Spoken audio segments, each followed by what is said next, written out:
Good afternoon, everybody. My name is Isabel Fry, and I'm the Director of Studies in Poverty and Inequality Institute. We're one of the hosts of today's Decent Standard of Living 6th Annual Colloquium, and it is an amazing opportunity that we have to invite to host all of you. And thank you so much for your time, your energy, and your enthusiasm for the topic at hand. I am aware that it is just gone 1, and there will be some people, I think, joining us a little later. We have got an incredible lineup in terms of our program. So I think that we can start now and have people join us as they're able to. So once again, just officially very, very warm welcome. I will start with a few little housekeeping matters to get them out of the way, because generally I forget them. So firstly, I just want to mention the social media platforms that we are present on, and please for you to use those and also to join your own. Firstly, we are streaming on Facebook, so both the Studies in Poverty and Inequality Institute and also the Decent Standard of Living South Africa. In terms of YouTube, we're streaming through Studies in Poverty and Inequality Institute. You can locate our work on the SPI website, which is www.spi.org.za, as well as the Decent Standard of Living Net website, which is www.dslnow.net. And finally, you can use the Twitter of @SPI1. But in addition to that, if you would like to link us to your own social media, that would be absolutely amazing. So I think in addition to just welcoming all of you to this afternoon, I think that it's important for us to recognize how, what an amazing action it is that our decent standard of living has come into its own, particularly at a time like we've been living through recently, where it seems that we do lurch from crisis to crisis. And I think I know in my own life, for instance, that it's easier just to grab onto the next thing to be done rather than to look forward, because one gets the sense that you've got little control over what happens in the future. And so it's tempting to limit your framework, your referencing points to that which is immediately around you. I think the challenge that we face living through these times is that in addition to coping with today, we also have to be planning for tomorrow to ensure that what we deliver to tomorrow is better than we have today. And that's why for those of us who've been committed to a decent standard of living, it's such an incredible opportunity to deliver a standard, which is one that we hope people will be able to live with tomorrow. And in fact, in a meeting this morning, which I'll speak to in a minute or two, we came up with the concept of a dignity line. We were talking about measures, and we know about poverty lines. But I think in a way, for me, what the decent standard of living has become really is that dignity line that we want people to be able to aspire to. So it's just for those of you who've come to the concept of a decent standard of living quite lately, after today, that will no longer be the case. But it is a conversation, and it's a project that has had a number of years and it's germinating. And in fact, it was about 10 years ago that I, as part of Studies in Poverty and Inequality Institute, had our first conversations with Trenton Elsley from the Labour Research Service, and also with Michael and Gemma from Sasbury. And at that point in time, a lot of people across the globe were coming up with different ways of measuring poverty. It was something that when SPI started 15 years ago, that really was our first project, was looking at how we can define and measure poverty in a better way. And we hadn't cracked that. We hadn't been able to come up with something which signified more than the absolute poverty lines, the kind of the monetary amounts that would enable people to survive. We wanted something that would enable people to thrive, and we were aware of the cruel and growing distance in South Africa between those who were thriving and those who weren't thriving. And our concern was that policies that were being made were being targeted around a vulnerable group of people, but we didn't see where those targets were going towards. And we all know that it's impossible to end a journey if you don't know where you're headed towards. So for us, the question was, what can we develop that is able to provide that lodestar, that direction of movement towards? We also realized, however, that that's not something in a country with a history like ours, where people's voices have been silenced for so long. That was not a standard that a few technical people should abrogate to themselves the right to deliver. And it was really through conversations and a number of years of conversations and having colloquia and having people coming in and sharing their views that the decent standard of living methodology was developed. And that's something that Michael and Helen and Fabiola will talk to in the first panel. But it's in essence, it is a standard that locates itself in ordinary people's views of what a life of dignity should be. We know that our Constitution guarantees a life of dignity to people. The National Planning Commission developed the amazing National Development Plan that talks about this concept of a decent and adequate standard of living. But for very many people, we don't know what that is. So we've essentially collectively developed a methodology that relies on ordinary people saying what they think should go into a decent standard of living. And then with some really useful steps, we've taken that and refined it into a standard that it doesn't include massive luxury items, but has a basis of dignity, a basis of decency. And as will be revealed to you in this afternoon's proceedings, there are a number of ways in which that can be applied in policy use. So I want to thank partners who've been part of this so far, this journey. So Labour Research Service, SASPRI, the Southern Africa Social Policy Research Initiative, as well as Department of Social Development, the Wits School of Government, Statistics South Africa, the National Planning Commission, and the Department of Planning, Monitoring and Evaluation, as well, of course, as Friedrich Ebert Stiftung, the FES, who've been supporting this annual colloquium for a number of years, and we're really grateful to that support, and Church of Sweden, who supports some of our work at SPI. I want to thank all of the panelists who agreed to participate with us, and to all of you who are coming here this afternoon virtually. And to thank our board, including Mr. Langazito, who might be speaking a bit later.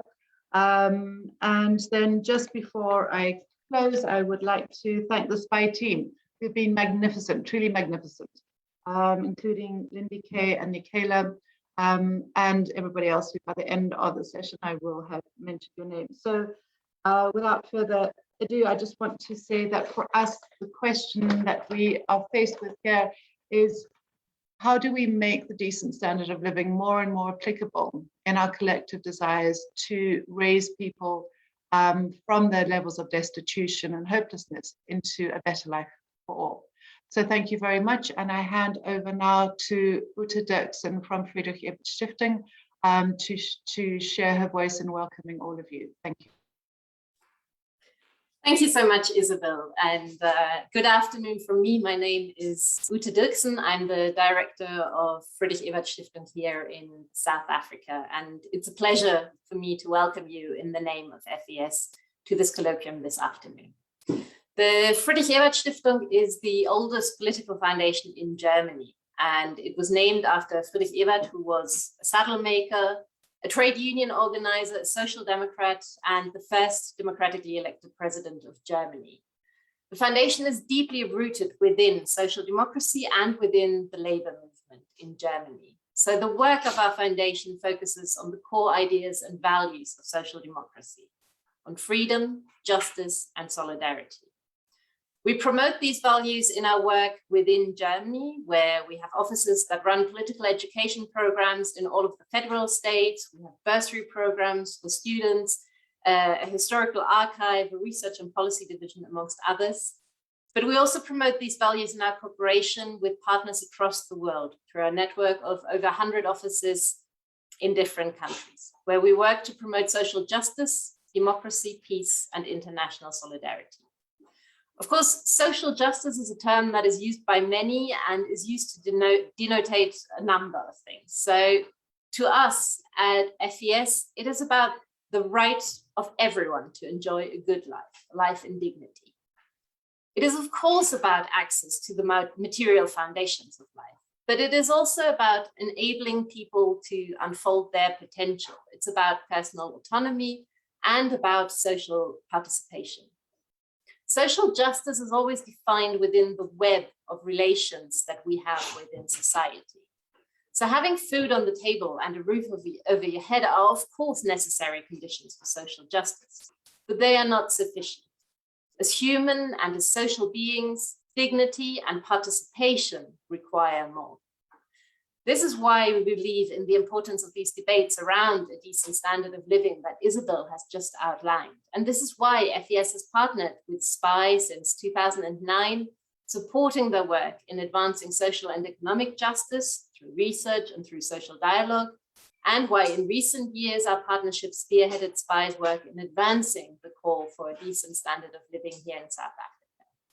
And this is why it fills me with great joy to be able to be here in the opening of the 2021 Decent Standard of Living Annual Colloquium. So without further delay, I would like to hand over to Langa Sita, the chair of the SPI board, who will briefly introduce our key speaker. Thank you very much.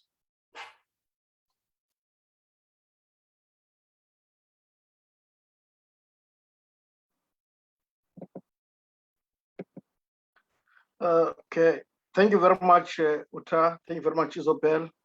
Good afternoon, everyone. As Uta has mentioned, my name is Langa Zita. I'm the chairperson of SPI. I've been in this position now for some time, I think for the past 6-7 years. And good afternoon, Minister, Mr. Lindwe Zulu. It is indeed, comrades, an honor for me to be asked to introduce Lindiwe Zulu. Comrade Zulu has been a revolutionary all her life.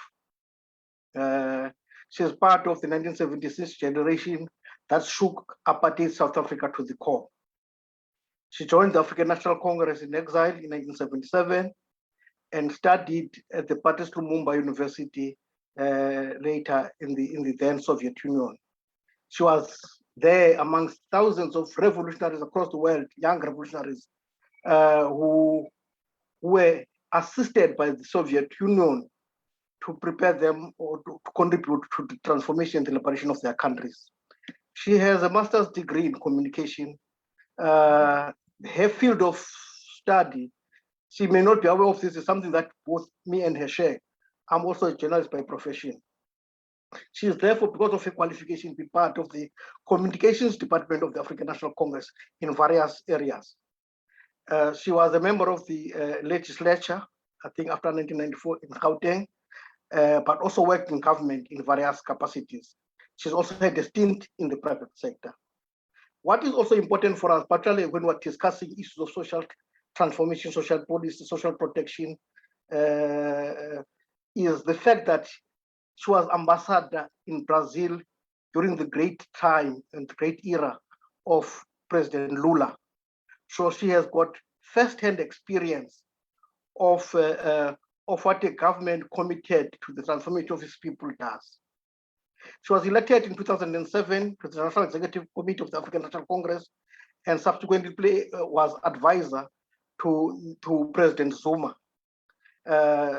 In the second term of President Zuma, she was a minister for small business in our country. And in the first term of President Cyril Ramaphosa, she's been deployed in the area of social policy. There is a picture of her, I'm not so sure she likes this picture, of a young Lindwe Zulu wearing, I think, jeans, relaxed in one of the camps with an AK-47 next to herself. I think it's an image that is important, Comrade Zulu, that now and then you remind all of us that where you come from, that you are not a newcomer in this struggle of people's for people's democracy and for people's lives. You've paid your dues, you've come through the ranks. So, but today, I think, comrades, as I conclude, that Minister Zulu is now a combatant of a different order. She's a combatant for social justice. we are seeing her painfully, sometimes alone, tilting against the wind, trying to ensure that ordinary South Africans, the poor and the excluded, are protected from the vicissitudes of our civilization, the capitalist civilization. So without further ado, let's welcome Comrade Zulu and invite her to speak to us. Thank you very much. Thank you very much, Langa. Thank you for speaking on behalf of SPI and also with your own revolutionary credentials there. There's been a slight change to the program. The minister is just caught up in an extraordinary cabinet meeting which has just been called. So she will be speaking at 1:30. And in our frantic WhatsApping, I've volunteered to introduce Christine Mohigano, who is the UNICEF country representative, and just to explain the partnership with UNICEF to the decent standard of living. So it's something which I failed to mention at the beginning. I think with the way in which the decent standard of living unfurled, we had gotten to a point of having the methodology developed, and that was in partnership with Department of Social Development and WITS. But really what we needed to do was to go beyond that. And the question was, with the socially perceived necessities, with the markers of dignity and decency that we had elicited in former fieldwork, we needed to ask the question of whether or not all of those were still valid and still validated a few years after we'd been in field. To do that, it meant that we needed to really go back to the length and breadth of South Africa, and that, as everyone would know and appreciate, is something which requires not only a lot of human capacity, but also some financial support in order to enable us to reach those areas. And that's really where UNICEF stepped up. It was about 18 months ago that Russell Wilderman, someone who I've worked with in many different capacities and different projects that we've done, reached out and said that UNICEF is committed to understanding the multidimensional aspects of poverty. And having been at our colloquium, I think 2 years ago, the last one before COVID, he indicated that UNICEF would like to talk to us about how they could assist in deepening and sort of updating our information. And so last year, we were committed with UNICEF to, and with Friedrich Ebert, to going back to the field. And of course, that's when COVID-19 hit. And so what you'll be hearing in the presentation from the research team, just after the opening speakers have spoken, is the amazing way in which we managed to use the expertise of telephonic surveys in order to go back. But that's really where UNICEF came and joined our team. It was the interest of multidimensional poverty and how to understand that going beyond a single money metric measure. And so I'd like to thank UNICEF, but particularly Christine, because in preparing for this introduction, I realized that she joined UNICEF in South Africa on the 3rd of September 2020. And in fact, she was a co-opener of our last year Decent Standard of Living Colloquium.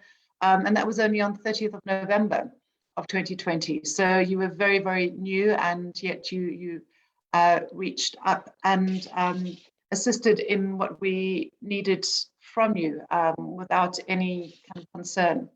So prior to Christine's appointment to this position in South Africa as the representative, Christine was a UNICEF representative to the Central African Republic for 3 years, between April 2017 and July 2020.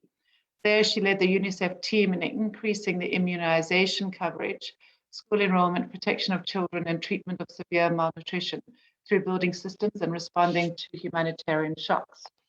And before her time in the CAR, between October 2013 and April 2017, Ms. Mohigano was the UNICEF Deputy Regional Director for the Western Central Africa region, based in Dakar, Senegal. And there she provided leadership and strategic guidance to the country offices in the region in the development and implementation of UNICEF country programs. Prior to that, she served as Deputy Secretary of the UNICEF Executive Board based in New York in the States, and provided coordination and guidance to the board, ensuring decisions were strategic and contributed to advancing the overall child rights agenda. Prior to that, she worked in a number of regions in Africa, originally coming from Rwanda. She studied and obtained a master's degree in political science and international relations and a master's degree in maritime and air law from the Free University in Belgium. And I practiced saying that in French, but decided that I would not try that in public. So, Christine, that is your formal resume. And we just want to thank you once again for seeing the potential and seizing the initiative to partner with the research collective in this decent standard of living work. So I will now seek to find out whether we have been joined by the minister yet.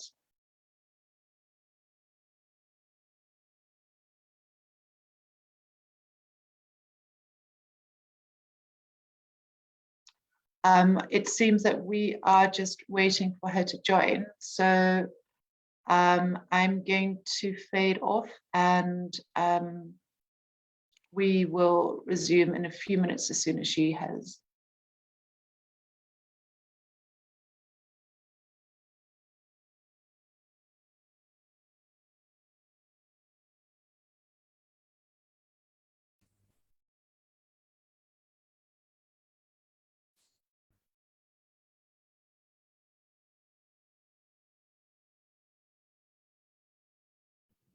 Russell, you're welcome to speak.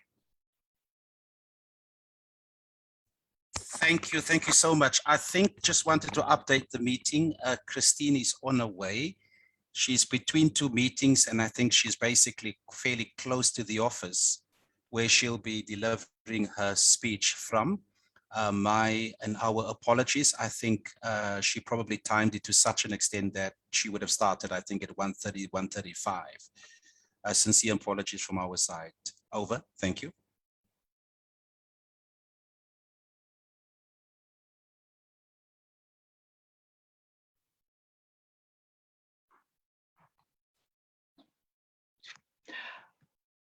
So I learned the word crickets last year. I think everybody else has known it since birth. But I think that we are sitting at this opportunity of possibly using this time to introduce ourselves. Usually it's something which causes great concern to people who organize meetings. But I think that what would be lovely, because I know that I can recognize a number of names from people who've been with us from different parts of the world and different programs in South Africa. So I would really encourage everybody just to very briefly unmute yourself, uncamera yourself, and introduce to us who you are, where you're from. If, for instance, the minister comes online when you haven't yet managed to do so, then we'll continue in one of the other breaks. But please make sure for each of us here that we know who's in this meeting with us. So I'm Isabel, I'm from SPI. Mm-hmm.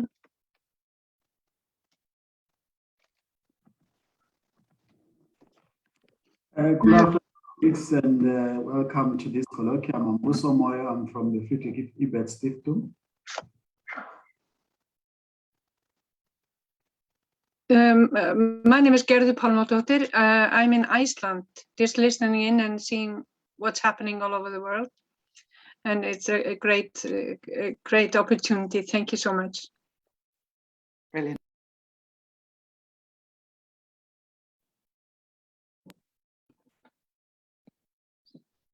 Hi everyone, I'm Nadia, work for Christian Aid in the UK and looking forward to the event. Thank you.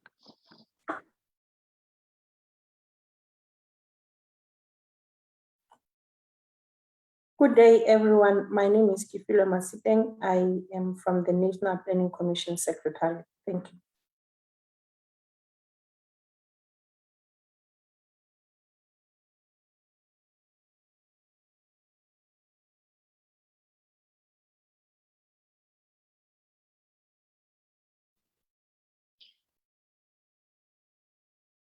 Hi, everyone. I'm Lindy Kay Komalo. I'm a researcher at SPI, and I've been in contact with most of you. Nice to meet you.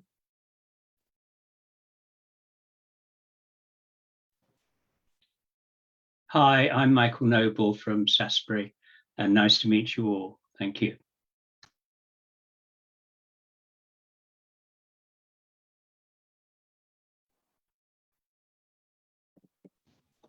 Hi, I'm Helen Barnes, also from Salisbury. Nice to meet you all. Good day, everyone. I'm Brenton van Friede from the Department of Social Development. Hi, everyone. The minister's here, so I think we'll let her make her opening remarks.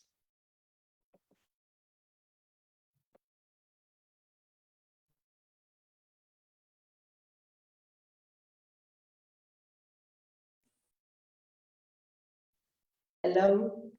Thank you very much. Welcome, Minister. The chair of our board, Langazita, who I think you know, gave you an exemplary introduction, and we will share that with your office. But thank you so much for taking time out of your incredibly busy schedule. And it seems that your life is even more unpredictable than ours. So we welcome you with warm hearts, and thank you for sharing with us as you open the 6th colloquium of the decent standard of living.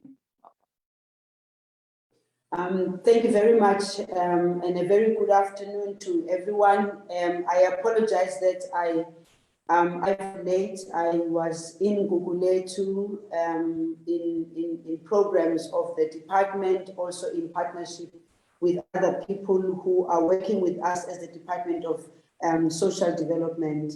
Actually, this meeting for me in particular on this day comes at an important day for us when we are almost starting the month of October, which is the month for social development, where the department would actually go out there into the communities and make sure that it showcases the work that it does. And part of what this department is responsible for is the well-being of South African citizens. And the experience that I had this morning, that both at the schools that I visited today, in one of the areas which is really gang-ridden areas, where children really struggle from day to day because of the violence, both of the gang violence, but also the violence in general. So when we talk about the decent standard of living and relations to social development in South Africa, this is what we experience on day-to-day basis. We have to go out to the communities and meet with the community. So that I am just expressing that this meeting is happening at the right time for us. In my salutation, I'd like to greet the UNICEF country representative Christine Muigana, who we're working very well together. We are finding ourselves on the ground with our people, Executive Director of the Studies of Poverty and Inequality Institute, Isabel Fry, Chair of Studies in Poverty and Equality Institute Board, Mr. Langazita, also people that we know and I work with very well. Executive Director of the Southern African Social Policy Research Institute, Professor Michael Noble, SPRI Director and Senior Research Fellow, Dr. Helen Barnes, Executive Director, Labour Research Service, Mr. Trenton Elsley, Office of the Social Development Portfolio, and officials of the Department of Social Development in our portfolio. We call ourselves a portfolio because we're trying to make sure that we work with each other as Department of Social Development, our agencies, SASA and NDA, officials from other government departments, ladies and gentlemen, comrades and friends. A very good afternoon to you all. It is my pleasure to be joining you today. I was excited to receive the invitation to attend this annual colloquium, particularly because this year you are launching the post-COVID report on what constitutes a decent standard of living in South Africa. Not only do we look forward to the report, but we enthusiastically count on the rigor of the findings and lessons learned for the purpose of improving programs, responsiveness, and intervention implementations by, in particular, the department and its entities, SASSA and NDA, as well as South African Council for Social Service Professionals, and for the benefit of synchronizing our whole of society shock response. As you are aware, and speaking about decent standard living, COVID-19 has helped us uncover the pretenses that lie under the veil of indecencies such as hunger, unemployment, poverty, and inequality, the violent nature of our society, gender-based and children-targeted violence, as well as recent resurfacing of our historical and collective psyche and trauma in the looting incidences among unfortunate incidences of this, and our collective readiness and capabilities to respond to common threats in safeguarding our people, national interests, and humanity in general. And therefore, we are best advised to heed the caution that the advent of COVID-19 may be the best test for humanity's conviction to develop and sustain working resilient systems. This is particularly important in view of the growing precariousness, insecurities posed unto life and livelihoods, and the normalization of unbearable exceptionalism. Practically, the question is, in view of the looming impact of climate change on the lives of ordinary people, is it all of society ready to protect each other and everyone against this novel shock in living memory? I am hopeful that the findings of this report will draw the department, government, and society under intelligent and dynamic people, public, private, civic, academic, multilateral partnership frameworks close to what works in our context as a society. The social development sector continues to learn from the introduction and implementation of top-up grants, as well as the COVID-19 social relief of distress, which we call SRD grant, to vulnerable and unemployed adult population. Likewise, in response to the advent of COVID-19, our food relief and food security efforts were expanded through partnership for the benefit of households. Given our socio-economic circumstances, these interventions were and have remained necessary towards ensuring that some of the very important relief is provided to our people. Following the very unfortunate social violent unrest of July 2021, government extended access to the COVID-19 SRD grant to March 22 next year. When doing so, we are allowed for caregivers to independently apply for the grant. The inclusion of caregivers in this grant is intentionally designed to effect gender fairness in the grant's eligibility criteria and benefit. Therefore, we are resolute on dealing with the taken for granted measures whose net effect is the exclusion of women and vulnerable population. Here I'm wanting to make the emphasis on this, that the first implementation of the 350, we had more men applying for it. Not that we have anything against men applying for it when they are out of jobs. The challenge was that we know very well, from a South African perspective in particular, that it is the women that carry the greater burden of taking care of families, of taking care of children, and ensuring healthier livelihoods in our communities. The government of the African National Congress, and in particular the sixth administration of our democracy, firmly believes that everyone deserves a decent standard of living throughout her or his life, from cradle to grave. This is the reason for the existence of the Department of Social Development. As the report correctly points out, issues of food, water, electricity, sanitation, housing, education, and healthcare are central to what people need to have a decent quality of life. To these, let me add, towards realizing decent lives, we ought to undo the violent legacy of colonial apartheid that we forcefully inherited. This legacy continues to inflict our individual and collective psyche. Hence, the adverse reinforcements between the historical, material, psychological, and our future prospects have to be undermined with all that we have at our disposal.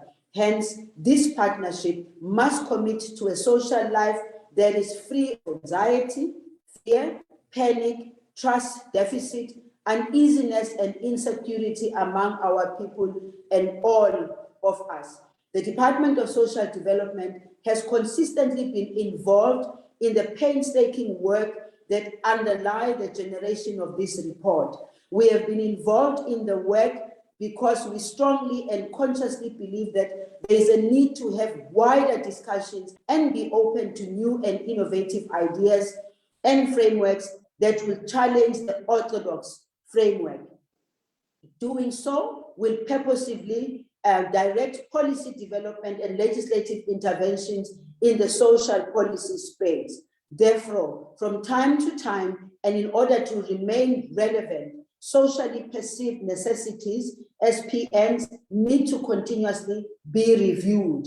We reaffirm that everyone has the right to dignity, and as a society, we collectively must strive to move with speed towards realization of the National Development Plan and Sustainable Development Goals. Many among our people have expressed the fact that in one way or the other, the COVID-19 grant has laid a good foundation for the implementation of a longer-term income support mechanism, the Basic Income Grant, BIG, as part of continuing the sustainability of their livelihoods. Some have said the big discussion must address the question of affordability.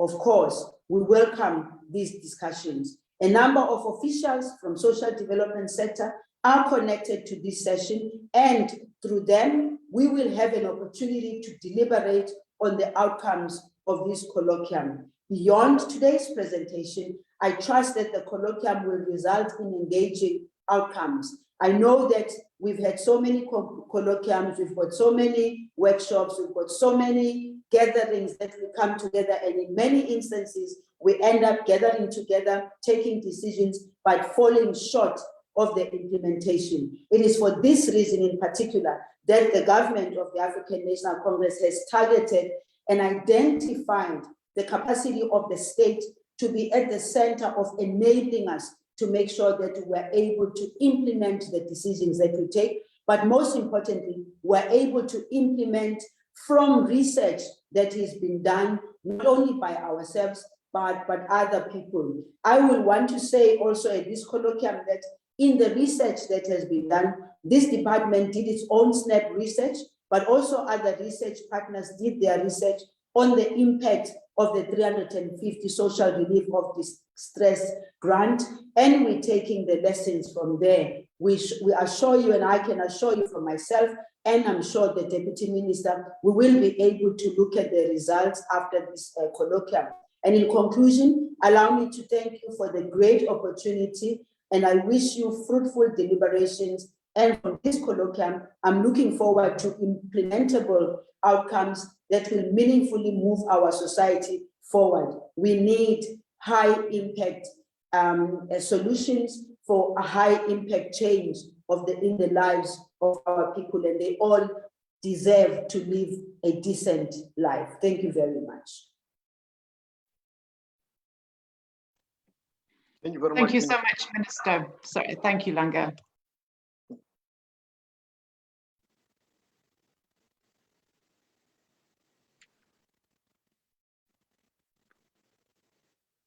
Oh no, Isabel, I thought we were going ahead. I was just thanking the Minister for a very comprehensive outline and challenges for us.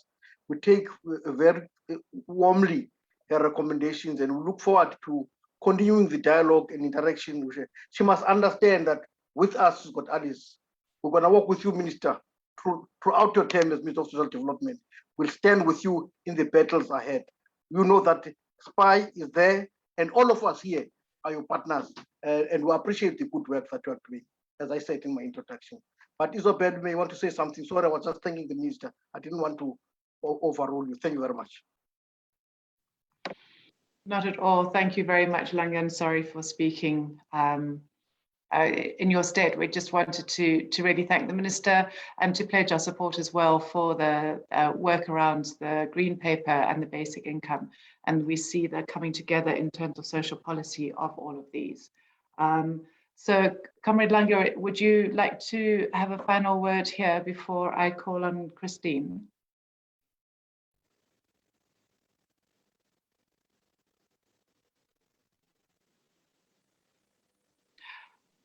I think then that it gives me the greatest pleasure to call on Christine, because recording seems to be stopped.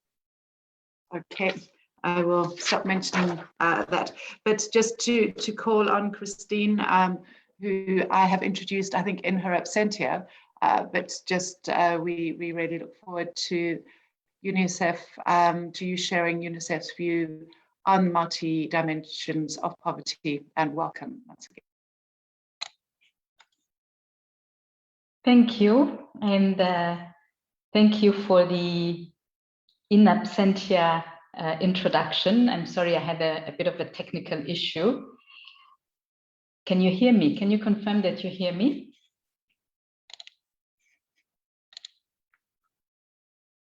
Yes, we can hear you. I'm not able to start the video, so I hope that's okay. Maybe somebody can do that for me. Her Excellency, the Minister for Social Development, Ms. Lindiwe Zulu,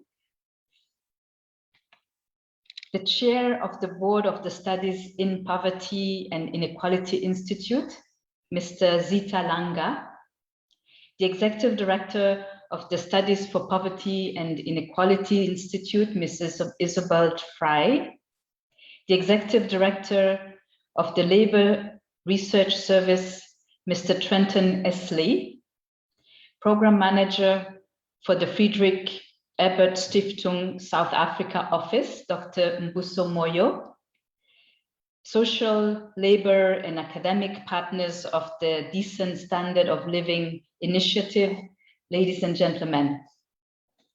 Thank you for the kind invitation to participate in this meeting.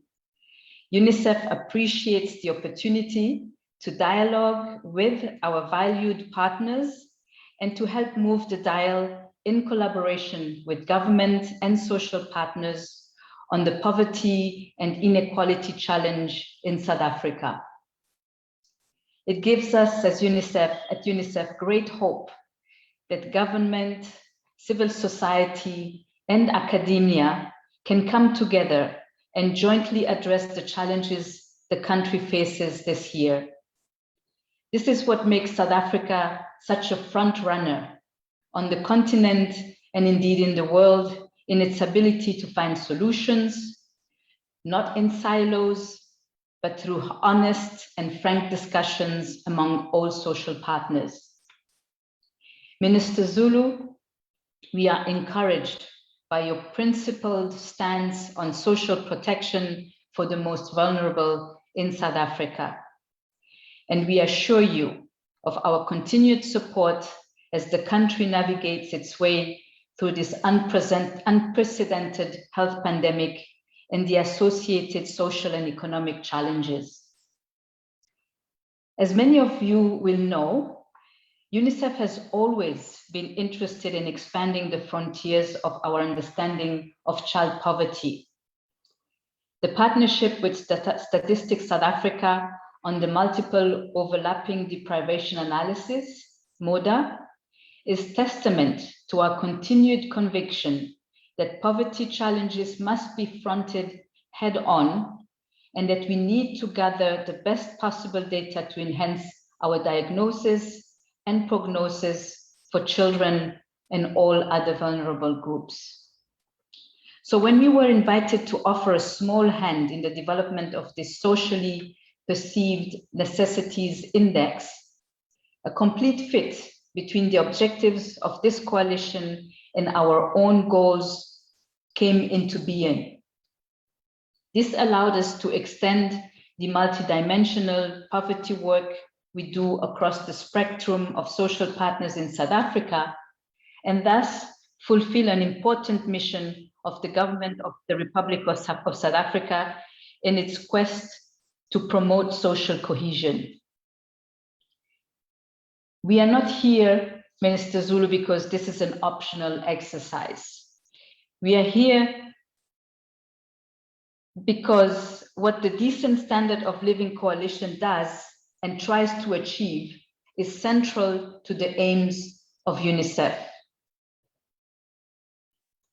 Indeed, it's only the die-hard pessimists among us that would not be able to recognize that the great achievements the country has made since the formal end of apartheid in 1994. These include undoing the unequal funding of educational services and unifying what was a fragmented system of education in the country, putting in place the building blocks for the most advanced social protection system on the African continent, achieving spectacular real per capita gains in the funding of social services, and especially so after 2000. Maintaining funding for key social services and local government in the wake of the 2009 global economic crisis, achieving unheard of gains in enabling mass access to basic services such as water, sanitation, and electricity, consistently contributing to building new social and economic infrastructure in health, schools, and public infrastructure. And prior to the COVID-19 pandemic, benchmarking social grant payouts to the prevailing inflation rate. While these gains are undeniable, the depth and severity of the challenge means more work is needed to finally turn the page on the country's ugly apartheid past. The very same energy that drove this country to achieve so much after 1994 is now needed to address the ravages of COVID-19 and its social and economic impact. For us at the United Nations, multidimensional poverty approaches recognize the reality that in addition to income poverty, human beings live in real social settings, and they develop a refined and an immediate understanding of what makes them poor, or so-called poor. Such measures cannot be easily quantified and require careful thinking to uncover the depth and severity of the lived subjective experiences. As UNICEF, we were always strong on probing that subjective element, albeit through our field visits, our case studies, and the rightful attention devoted to children's social and economic rights. The Sustainable Development Goal 1, which aims to end poverty in all its forms, gives explicit recognition to the importance of multidimensional approaches. We believe the debate is no longer whether we should contrast income poverty with multidimensional poverty, but the challenge is always to improve the quality of our measurements so that our tools are commensurate with the lived experiences of real human beings. It is of little use to produce data and research that do not speak to what people experience and live through on a daily basis. This is also one of the main reasons why we are so excited to be associated with this initiative, to have a tool that does not accept or impose an external norm, but rather zooms in on what ordinary people consider socially perceived necessities,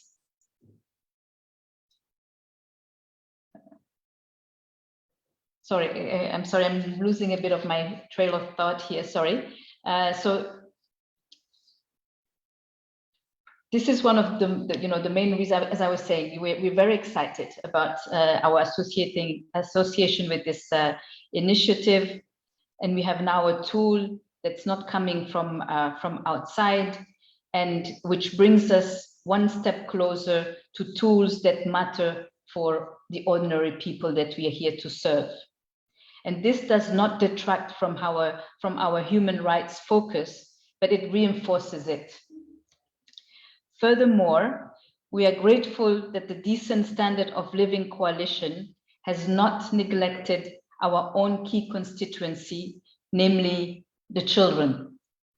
Through careful disaggregated analysis, the Socially Perceived Necessities Index gives us a glimpse into the lives of households that also have children in them. This cements the overall relevance of the tool in the advocacy work that we do. Another dimension that needs to be foregrounded is the issue of encouraging the use of multidimensional poverty tools in the planning and work of social sector departments. While the effort to produce these tools is commendable, we should also spend more time advocating for their use and integration in government planning and budgets. This must also draw attention to the need for the country to continue to generate the best available and quality data to undertake regular and consistent poverty and inequality analysis. This effort today serves to remind us of our joint responsibilities in helping to achieve that goal. Minister Zulu, ladies and gentlemen, colleagues, we trust that our reflections today will truly move the dial on understanding and acting upon the poverty challenge we have before us. We are in no doubt that everyone gathered here is committed to achieve the goal of a South Africa free of poverty, as the great Nelson Mandela so fervently campaigned for. We stand ready to help and assist, and we're here to do just that. I thank you for your attention.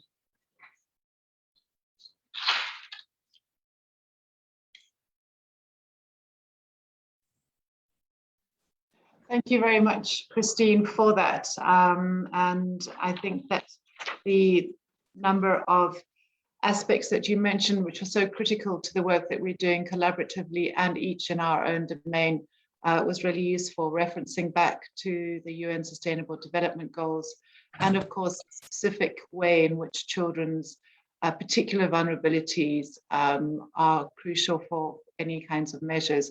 So the way that we've been able to come together in a partnership around that has been extremely helpful. So thank you for your time, thank you for your insights, and we really look forward to continuing this path together with UNICEF.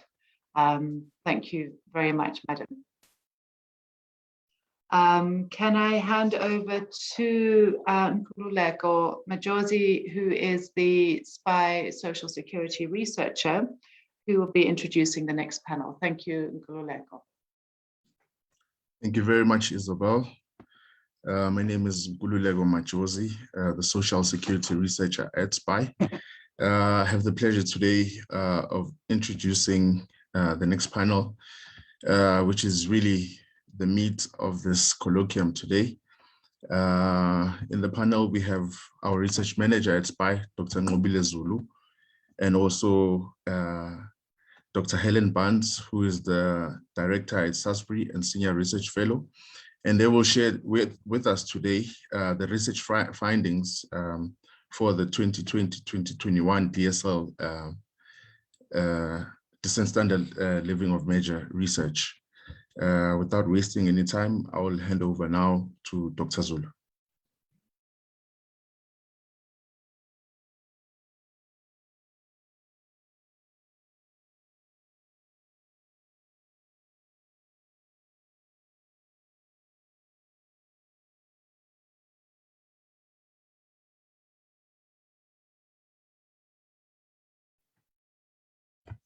Is Dr. Zulu with us?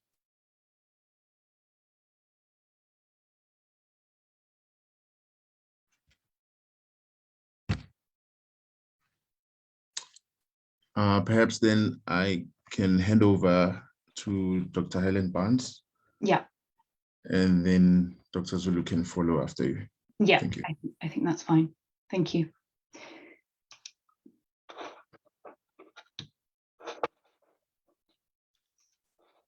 Just going to share my screen.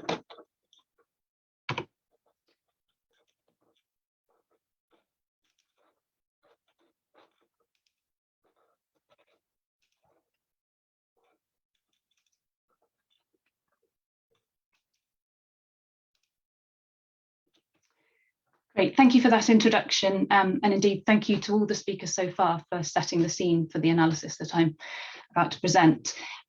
Presenting on behalf of the team that has undertaken this work, so colleagues within SASPRI, SPI and LRS. I'll be talking about the socially perceived necessities in 2021. So I'll first of all talk through the general approach, the general socially perceived necessities approach in South Africa, socially perceived necessities approach, and then look at how it's been applied in South Africa. The decent standard of living work is based on work that was research that was undertaken in 2006. So we have looked to refresh the work that was done back in 2006 with a new survey. So I'll talk about that, talk a little bit about what we did to reweight the survey data. I'll then go on to look at the socially perceived necessities in 2021 and compare those with the socially perceived necessities in 2006. Have a little bit of a look at the views of the different groups in the population, and then we'll make some concluding remarks. So this presentation won't be talking through the income level associated with a decent standard of living, rather the definition of a decent standard of living. So the socially perceived necessities approach originated in Britain with the work of Mack and Lansley back in 1985 in their Poor Britain work. This was extended later on in the Breadline Britain work by Gordon and Pantazis in 1997, and has been repeated several times in Britain and also applied in many other countries, for example, Bangladesh, Ireland, Japan, Vietnam, Mali, and Zimbabwe. The approach is based on a concept of relative poverty that focuses on a person's ability to achieve a socially determined, acceptable standard of living to enable them to participate fully in society. It explores the views of people rather than experts about what constitutes an acceptable standard of living or a decent standard of living. So the approach was applied in South Africa in the Indicators of Poverty and Social Exclusion project for the National Department of Social Development back in 2006, 2007. So various different stages to both the socially perceived necessities approach and then taking that a step further to produce the decent standard of living.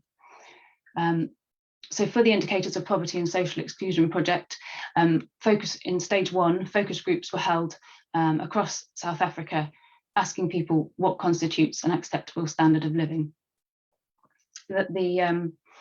These focus groups then fed into a module in the South African Social Attitude Survey in 2005, which asked which of these items are essential. So it was a module of 50 items, and the respondents to the survey were asked which of these items were essential.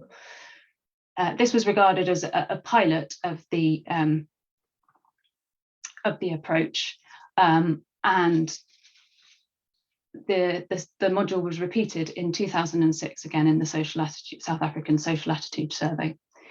So respondents were asked which of these items are essential, and they were also asked a set of measurement questions. So they were asked, if you have the item, do you have the item? And if you don't have the item, is this because you don't want it or can't afford it? This was able to measure possession of the items and to see who was without the items that were regarded as socially perceived necessities. So having run the survey in 2006, it was then a stage of analysis to determine which were the socially perceived necessities. And for that work, any item that was defined as essential by 50% or more of the population was regarded as a socially perceived necessity. For the decent standard of living work, a more stringent threshold of 2/3 of the population was used.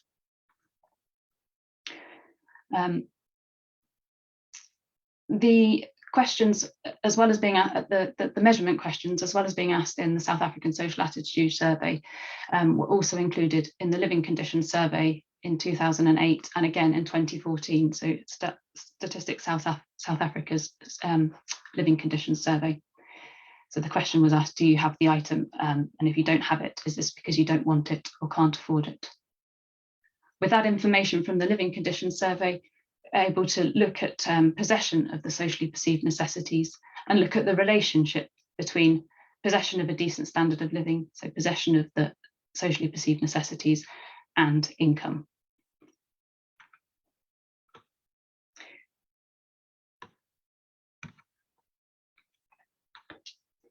So the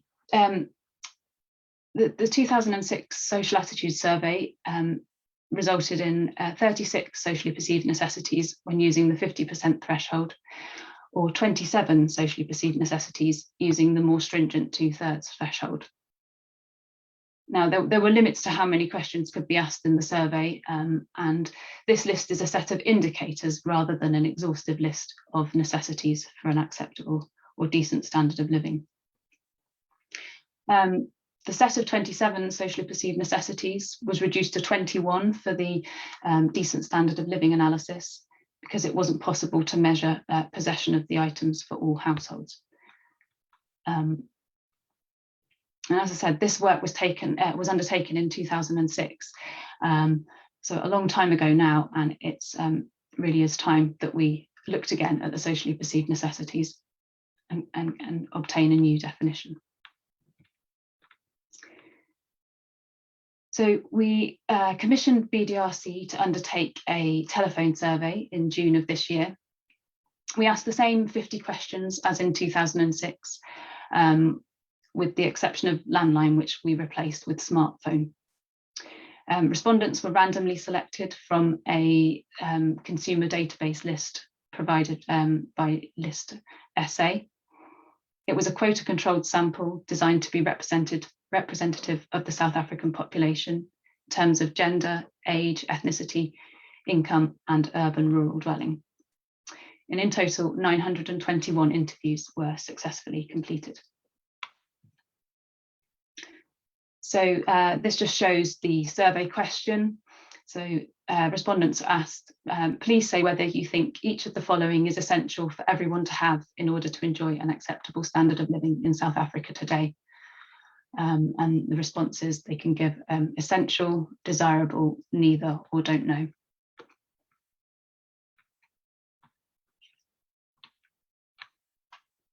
So having obtained the survey results, we compared the survey sample with Stats SA's mid-year population estimates for 2021 for 3 key demographic characteristics, so population group, gender, and age.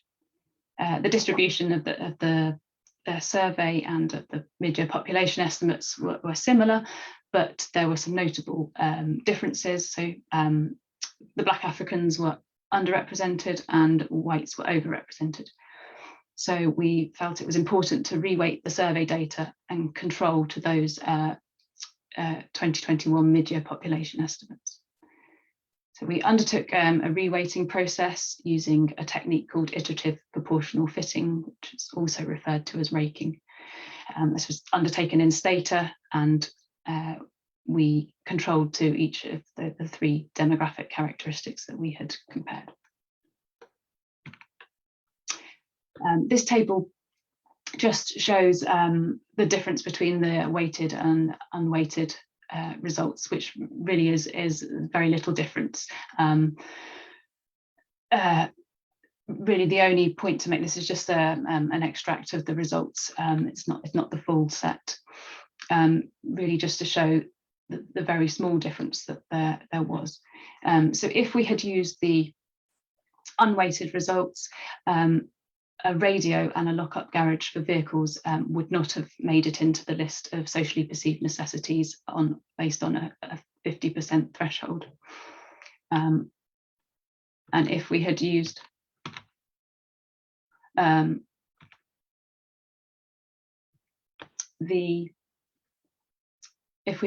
the unweighted results, then a car would have been in the list of socially perceived necessities. So really, they were the only items where it made any real difference to the set of socially perceived necessities. But we considered the reweighting to be an improvement, and so used the reweighted data set. So what are the socially perceived necessities in 2021?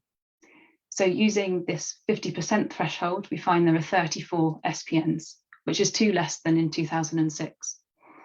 A lock-up garage for vehicles moved into the list of socially perceived necessities, and a garden, some new clothes, and a special meal at Christmas or an equivalent festival dropped out. If we use the more stringent 2/3 threshold, there are 27 SPNs, which is the same as in 2006, but these are not the same 27. A cell phone, burglar bars, and a bath or shower in the house moved in, and a neighbourhood without smoke or smog, television and radio dropped out. So this is the full set of results comparing 2021 with 2006. I won't talk through the whole table in great detail, and the results are there. I don't know if there's a plan to share the presentations afterwards, but the results are there in full. I think many of the sort of multi-dimensional indicators and the themes that have been spoken about already are reflected in the items that were included in the set of items that were asked about and that were regarded as socially perceived necessities. So at the top of the table, so the table is ordered by the percentage responding essential. So the item that the greatest percentage regarded as essential was mains electricity. And you can see that in 2021, 92% of the population thought that that was essential, exactly the same percentage as in 2006. So as I say, I'm not going to talk through the table in detail, but I am just going to show a scatter plot of the results, and just pick out a few interesting findings. So on the vertical axis, you have the percentage that responded essential in 2021, and on the horizontal axis, percentage responding essential in 2006. The points above the green line show items that 50% or more of the population regarded as essential in 2021, so the socially perceived necessities in 2021. The items to the right of the purple line show the items that were regarded as essential by 50% or more of the population in 2006. If the same percentage had responded as essential in 2006 and 2021, then the dots would all fall along the red line. You can see there's a little bit of scatter roundabout. The top right quadrant shows the items that were regarded as socially perceived necessities in both 2006 and 2021. And we already know that some items dropped out and one moved in, but otherwise the SPNs were the same in 2006 and 2021. Just a few points to pick out on the chart. So there were some changes in the percentage regarding an item as essential, and some of them were quite big differences. So here we can see cell phone in 2006, 63% thought that it was essential. and this was much higher in 2021, 83%. Burglar bars, 2006, it was 62%, 2021, 79%. Somewhere safe for children to play outside the house was 72% in 2006. This had risen to 83% in 2021. Bath or shower in the house, in 2006, 62%, and this was 70% by 2021. Looking the other way around, where the percentage responding essential was higher in 2006 than in 2021. So for a place of worship in the local area, that had dropped from 87% to 71%. A radio dropped from 74% to 53%, and someone to lend money in an emergency dropped from 66% to 55%.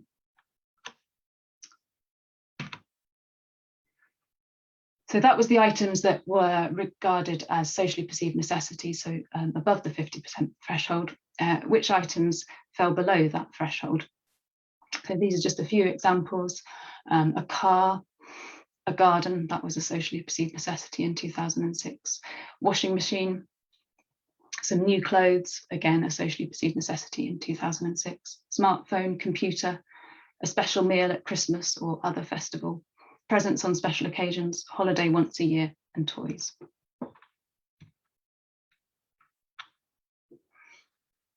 So it's important that we explore how different groups in the population respond to ensure that there aren't big differences in views on which items are essential. I think the validity of the approach rests on the assumption that there are not large differences, that there is a common perception about what is necessary for an acceptable standard of living, even though there are large disparities in the country. So we explored age, gender, population group, urban, rural, location, having children in a household, self-defined wealth status, and household income. And they were the only questions that were asked about in the telephone survey that we could use to explore group differences. So for all 50 items, if we correlate the responses of the different groups, the majority of correlations are higher than 0.9. So for example, males and females are 0.97, so very close to having the same percentage responding essential for both males and females. The correlations between different groups are all above 0.85, except for the group that define themselves as wealthy compared to all other self-definitions of wealth status.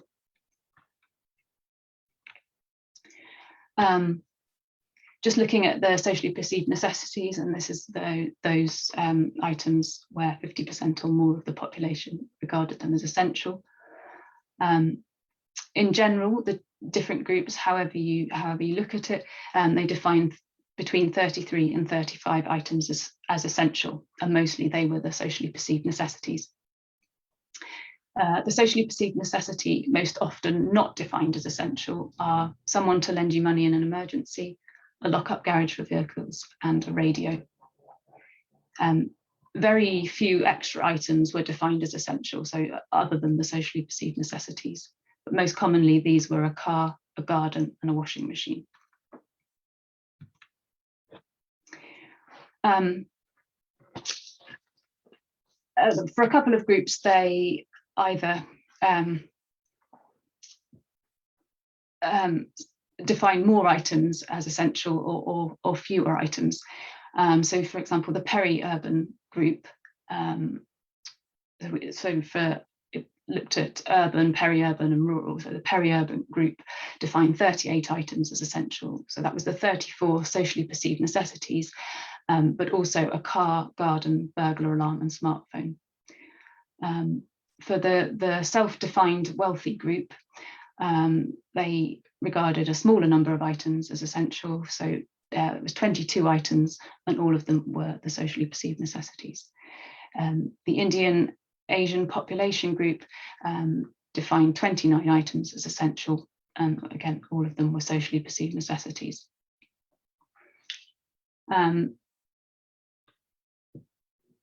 You might also see some differences in opinion for particular items, but for the group of socially perceived necessities as a whole, there was much agreement about what they were.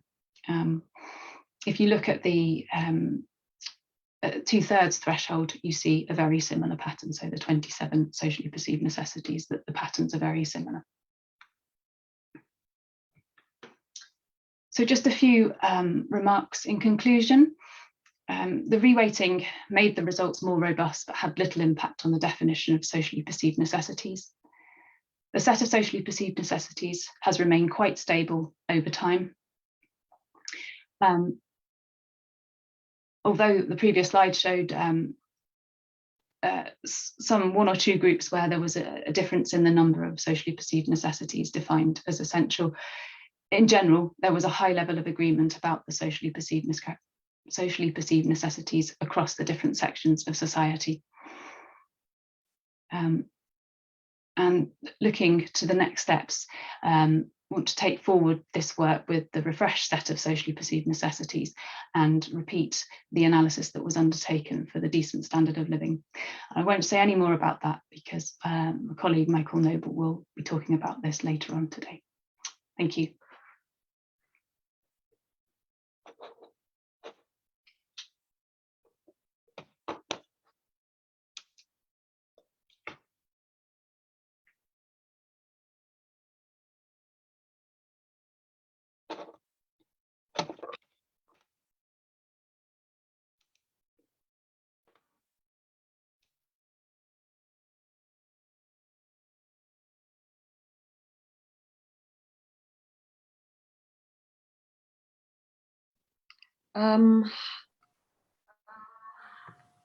Hi everyone, Ngululego has lost connection, but I'd like to introduce Dr. Zulu.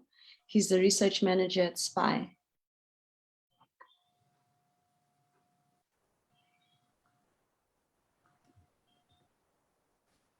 Thank you, Lindy K. Good afternoon, everyone. Tina, please could you put up my slides? Thank you, Helen, for your discussion of the methodology in regards to the SPNs and the work that we intended to achieve out of this. I'm going to carry on from where Helen left off.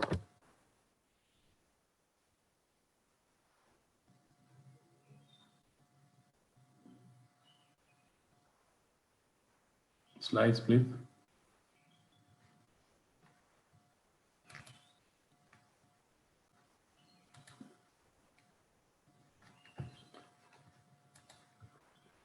Hi, All right, my focus is on implementing. Can you see your slides?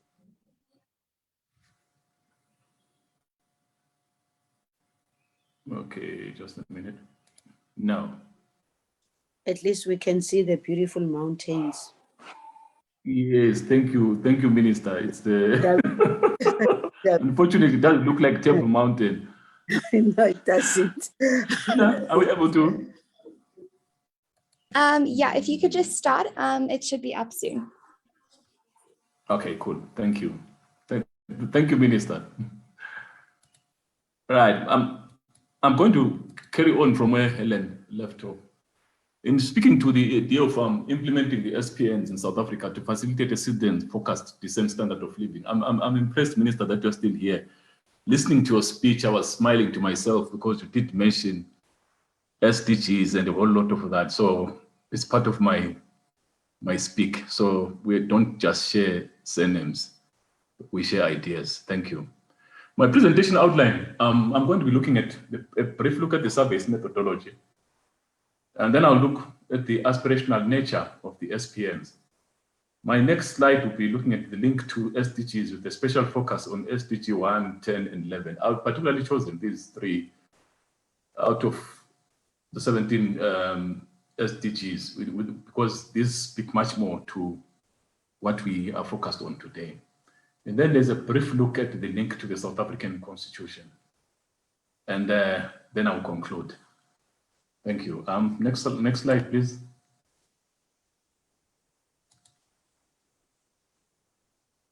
Tina, are we still struggling with the slides? Yes, we are. Can you just continue? I'm trying to get them up soon. Sorry about that. Okay, right.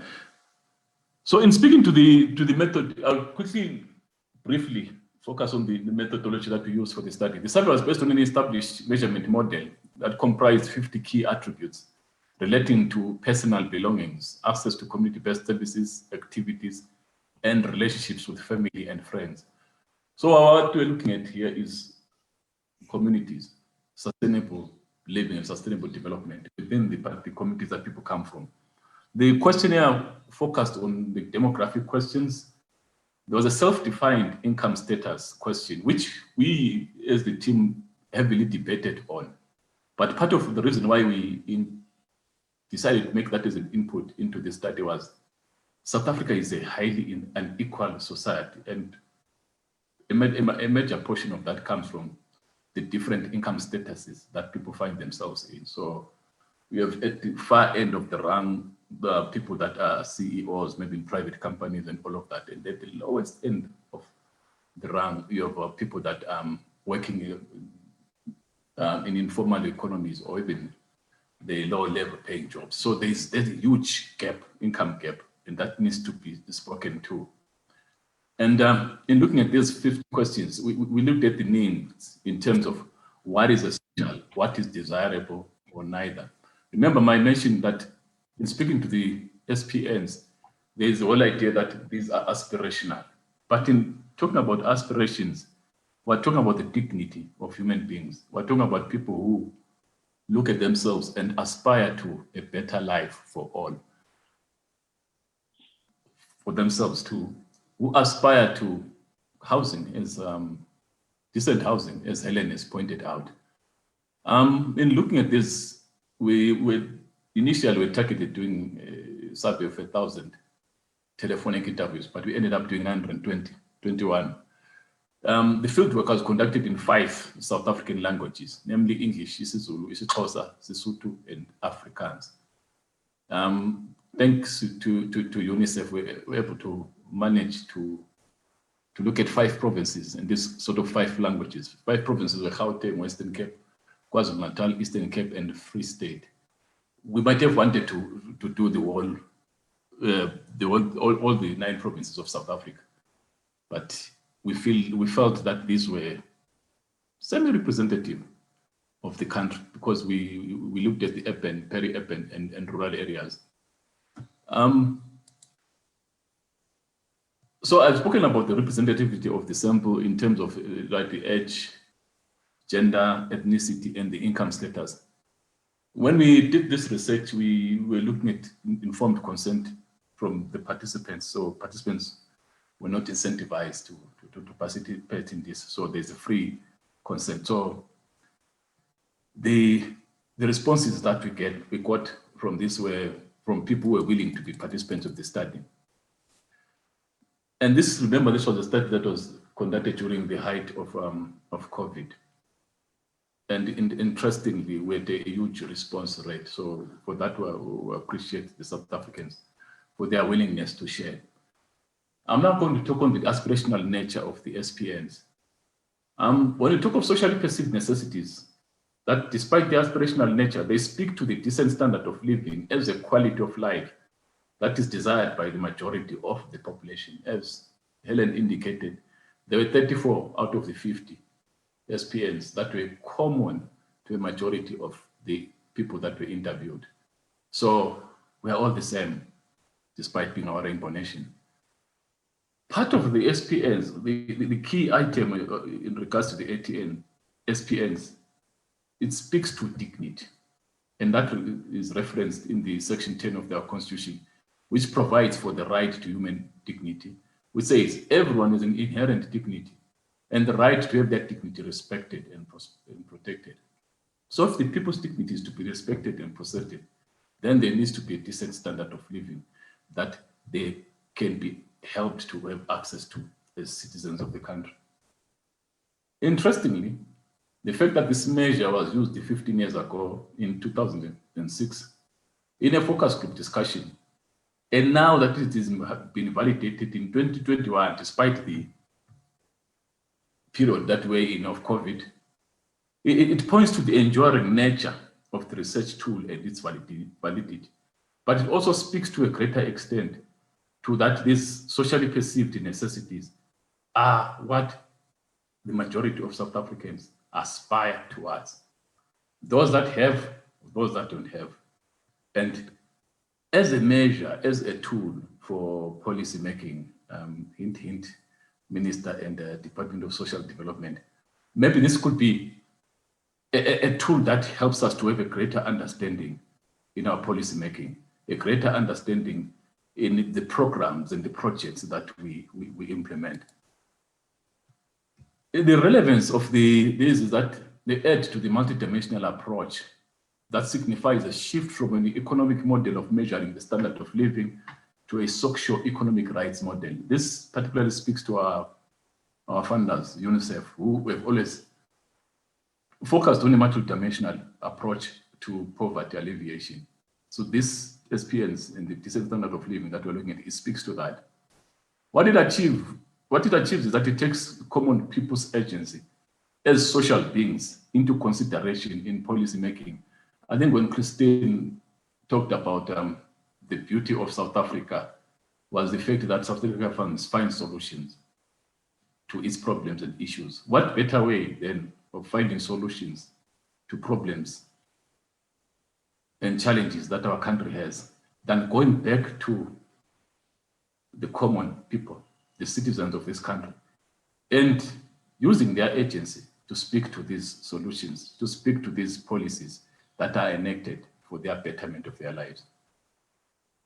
The SPNs, its theme is the citizen-facing quality of life measure that the decent standard of living speaks to the context of the poverty, burgeoning poverty and just inequality for a majority of the population. I think we're all agreed that poverty is a big issue in South Africa at the moment, not just in South Africa, but in the world. And the class inequality is something that needs to be dealt with. How then do we speak to that?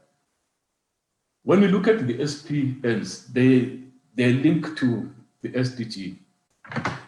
For example, SDG 1, the first goal is no poverty. South Africa is a deeply unequal society with half its population living below the poverty line. If anything, the July riots were a stark reminder of this harsh reality. So sadly, we're to deal with that, we're to face that right in our faces as a reminder of the unequalness of the society. I'm reminded here of some of the images that were shown on TV, on Twitter, and everywhere else. Some of those images, as sad as they were, they spoke to this deep poverty, this deep inequality. I didn't want to put the image here, but there was an image of a young man around 10 or 11 who was seen having helped himself to some underwear, just underwear. I have an 11-year-old son.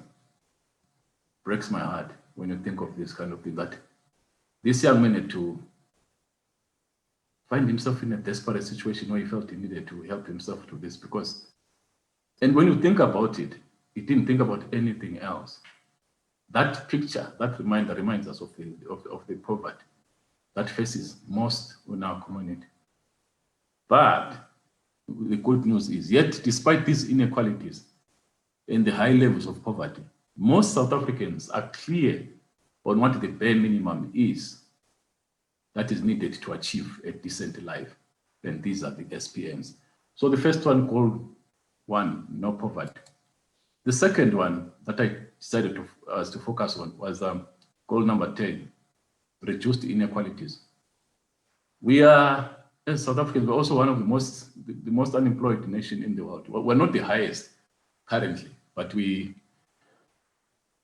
have a high unemployment rate, particularly for young people. And certainly many of the working age population, particularly women and the youth, experience some form of long-term unemployment.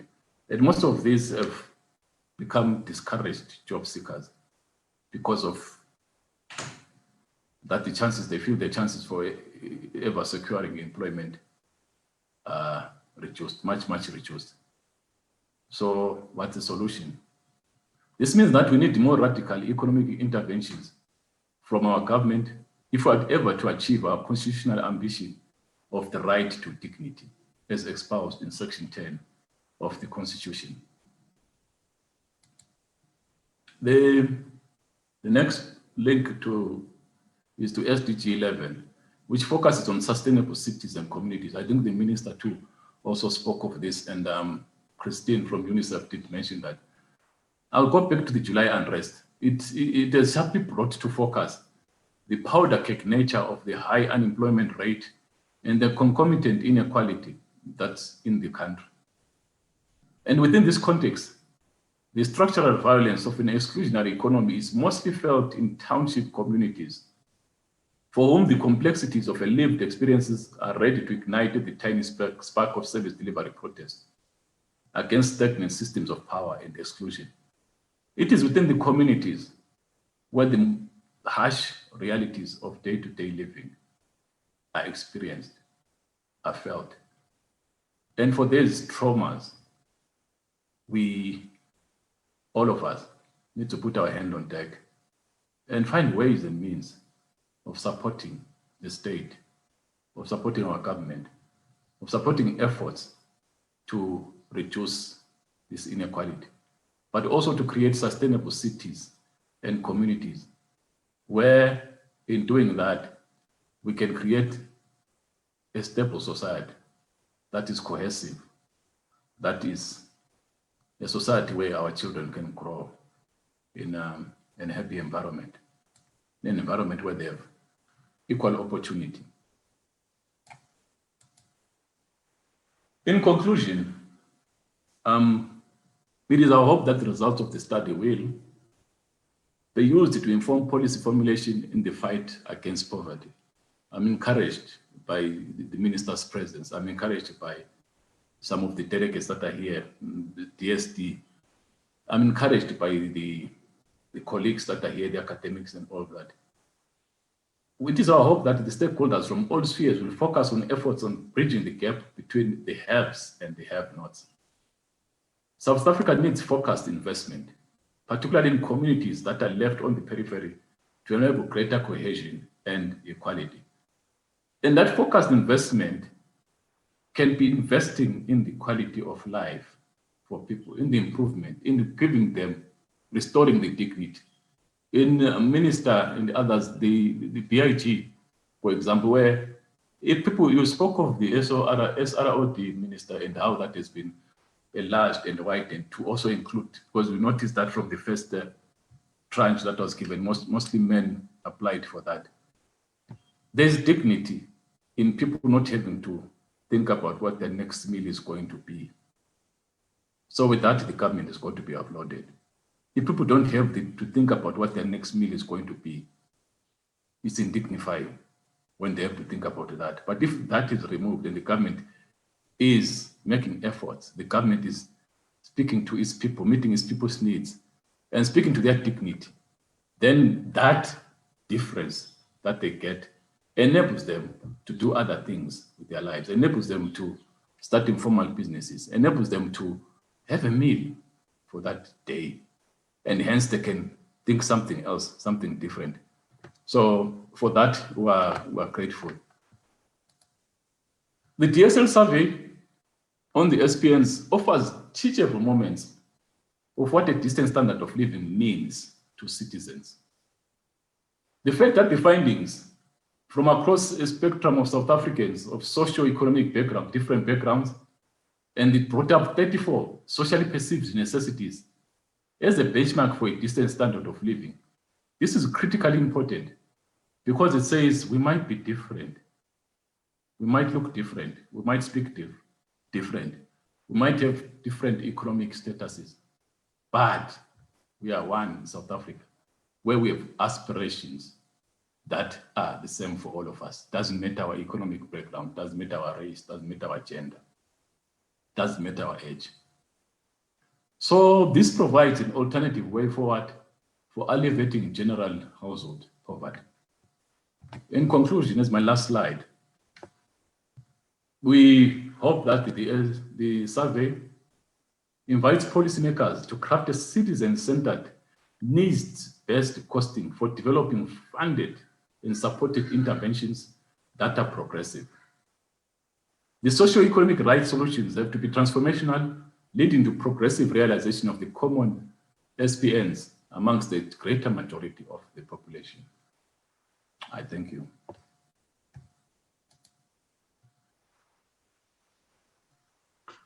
Thank you very much, Dr. Zulu, for that very interesting and powerful presentation.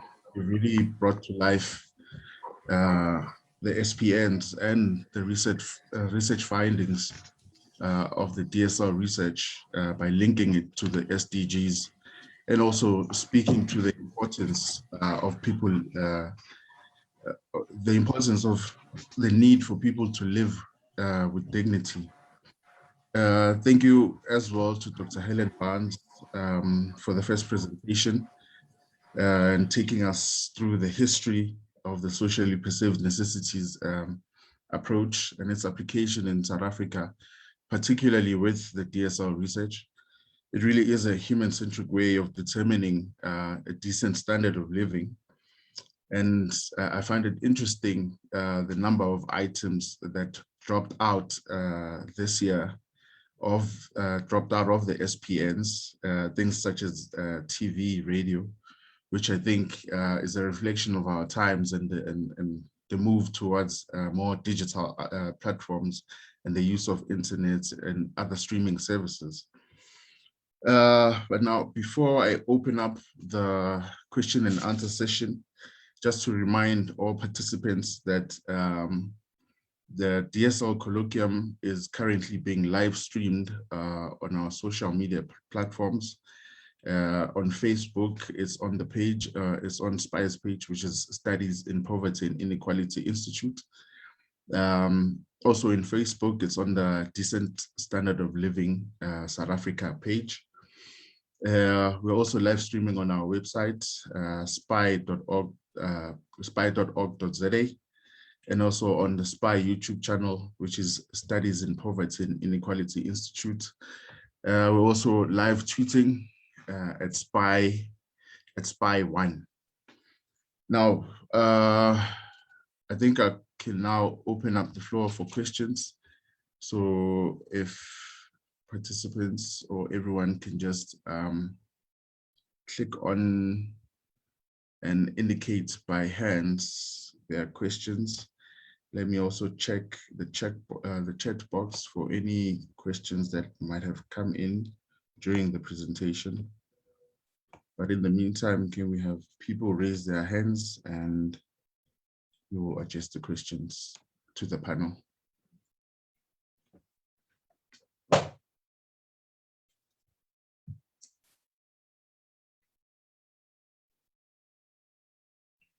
All right, so there seems to be a question on the chat by Thokozile Mkhunu, and it reads, how does the coalition assist in rural areas?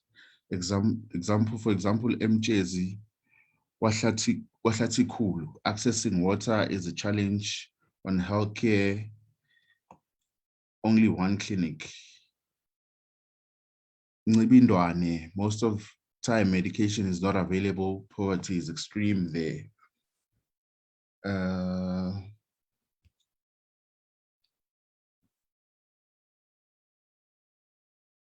All right. So I think to answer that, if I can answer that, so this is a research coalition between SPI, Sasbury, and the LRC, and it enables policymakers to see. It enables policymakers to see what they should be doing better for people in areas where they face their daily deprivation. So by us engaging in research and bringing evidence-based research, we aim to inform policymakers in terms of what people on the ground, the challenges that people on the ground are facing, and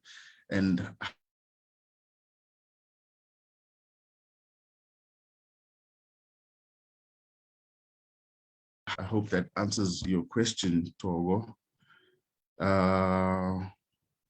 But yes, if we can have, by show of hands, any questions for the panelists.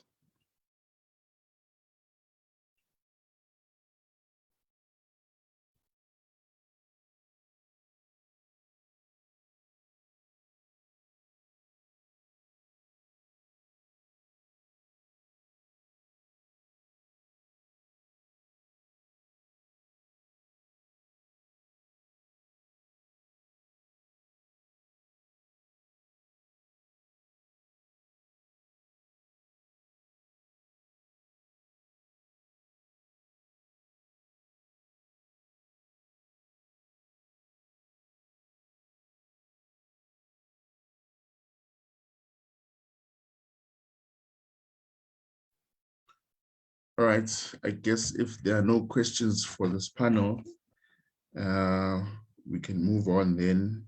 We can move on with the program.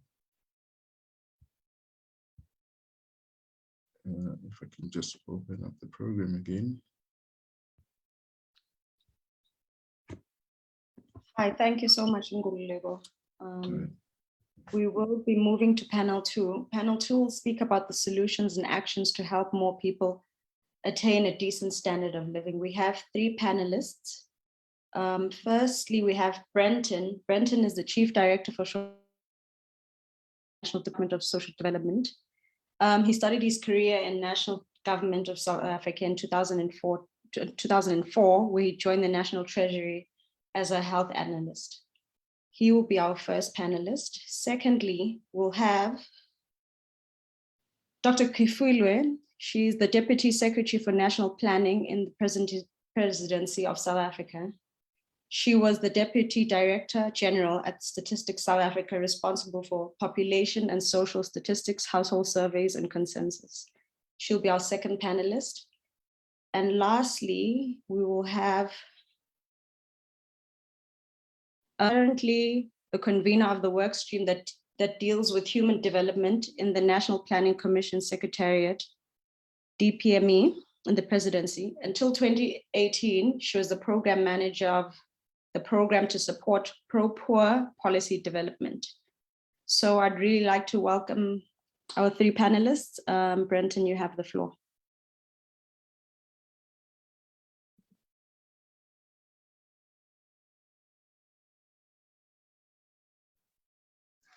Thanks, thanks, Lindy. Will you be flighting the presentation or should I? Lindy? I think it would be best if you could try, and if that's not possible, then we will do it. Thanks. Let me give me a second. I think.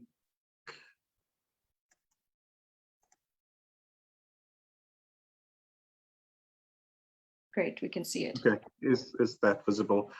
I assume I'm audible as well. So good afternoon, everybody. As mentioned, my name is Brenton van Friede from the Department of Social Development, and we've been asked to share some thoughts around some of the solutions and how we could move towards a decent standard of living. And I've noted as well that Nastura is also a part of the panelists today, so there might be some overlaps between the issues around the NDP that I'll be speaking to, but I will skip or I'll go into them quite briefly and allow Nastura, who's from the Planning Commission or the Secretariat of the Planning Commission, to speak a bit more in depth on the NDP. But maybe just to point out a few issues on the NDP, which I think is important to a decent standard of living, is that the goal or the vision set in the National Development Plan is that by 2030, everybody must enjoy an adequate standard of living. And I know there's some semantics around the words around adequate standard of living and decent standard of living, which I'll get to towards the end.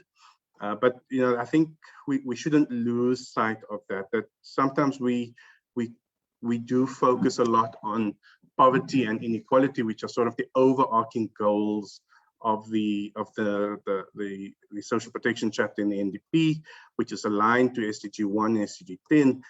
But the NDP also does speak about an adequate standard of living. It does also mention that our social and economic policies have to work together. And often when we approach social policy and we approach economic policies, we often see them as trade-offs. I mean, our NDP is very clear that we should not see them as trade-offs, that these are complementary policies that should be working together. They should feed into one another. Economic growth, it's not inclusive, doesn't speak to the social aspects of things.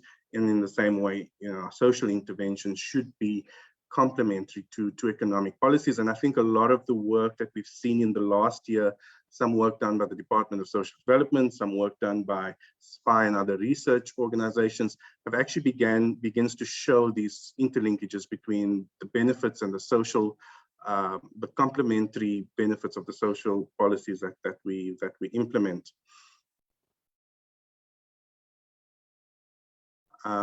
Also, the NDP mentions that that addressing these issues of poverty, inequality, and providing an adequate standard of life, is a matter of both public and private. And so again, sometimes government is solely looked at to dealing with some of these things, and sometimes we look at the private sector.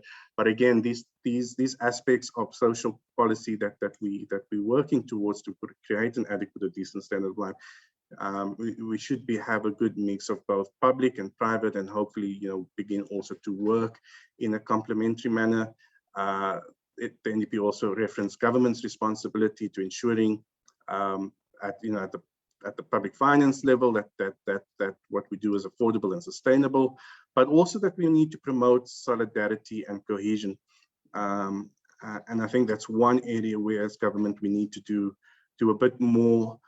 As mentioned by previous speakers today, the unrest in July 2021, is something that is beginning to show that, and even before that, in many of the protests that we see, beginning to show that our solidarity is beginning to become a bit more fragmented. SDG 8, the NDP speaks to decent employment. NDP also refers to employment as one of the best forms of social protection, noting that poverty and inequality is rooted in the labor market, and that social protection should be used to close this gap, and that it should be labor market and employment friendly. And I think for the department side, this is something very key to us as we now venturing into, and as our minister mentioned, the SRT 350 grant, which was largely a grant that targeted the working age population.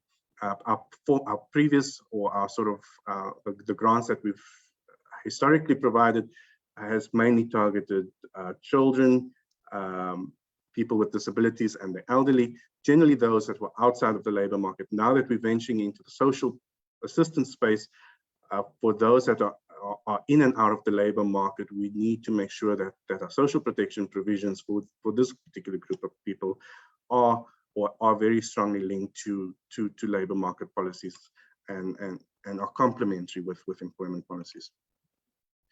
I'm pretty sure Mastura will go into a lot more detail around the social wage, but this is essentially what we already have in place in South Africa. We have a set of social grants in place. As mentioned, they sort of reach about 40% of our population, the huge gap still being those between the ages of 18 to 59, which are the majority of our population.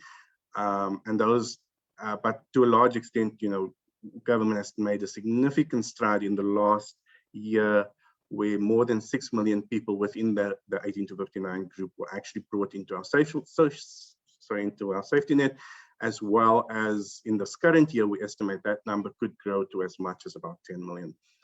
So again, significant progress made in that particular gap. And obviously there's much discussion and dialogue around how one takes that forward. But the part I've highlighted in blue for me, and I'll speak in my next slide a little bit more about that, I think is when we look at the surveys on perceived necessities, a lot of it falls into this area that we call basic services. And free basic services is sort of one of our main goals. The social protection, the social wage and access to basic services is one of the government's core priorities during the current administration. I'm going to skip through the rest because I think Ms. Tudor is going to cover that as well in her presentation. So just looking at some of the elements that have come from the SPNs, a lot of it, I think, almost more than 50% of it are actually indicators that really begin to speak to what I think most people would classify around, being able to have a home, both the physical structure of a house, but also the kind of neighborhood they would like to see themselves in. And it gives government a good sense of what people see as decent. And I think that is one of the big debates that we're having. We need to also have at the societal level, government's role should not just be to eradicate poverty. And yes, that is, I don't want to downplay that. That is, top of our agenda. It is one of the most critical things that we as government have to do in the short term. But when we do that, we need to keep in mind, in the back of our minds, as we develop our programs and our policies around, what is decent. So this is sort of listed in the order that they appear as most important. So, top of the list in terms of the sort of, if one just looks at the physical house that people would regard as decent, electricity in the house, to sort of the highest rank of them. The house needs to be strong enough to stand up to the weather. Again, very important part for government, providing social housing, very important agenda item for government, as many of our people still live in substandard housing. Very interestingly, a lot of things got replaced. It's interesting that people now see a fridge in the house as being a very important piece, or it's not a piece of a very important appliance. In the past, there was items like TVs, sofas, and so forth. And I think this, to some extent, may even be an indication of people, to some extent, if I just think of what a fridge means to most of us, it's a form of food security, it's ability to be able to buy your food in bulk and to be able to store it, which most people, if you're living in a shack, for example, you don't have that ability to being able to access food in bulk at cheaper prices and be able to store it and that kind of stuff. So life becomes quite expensive for you as well. A flush toilet remains a key essential element, and I think this is something many of us take for granted. I mean, I can't imagine anyone in this room could tell us if they could live with not having a flush toilet in their house. So I think that's one of both this one and the last one, a bath or a shower in the house. This is a new one that has come into the SPNs, and I think that really begins to speak to what is decent. I don't think any of us would think that if we had to do our business in a public toilet, in these cubicles that we often put outside informal settlements, that is decent. I don't think any of us would ever agree that could be decent.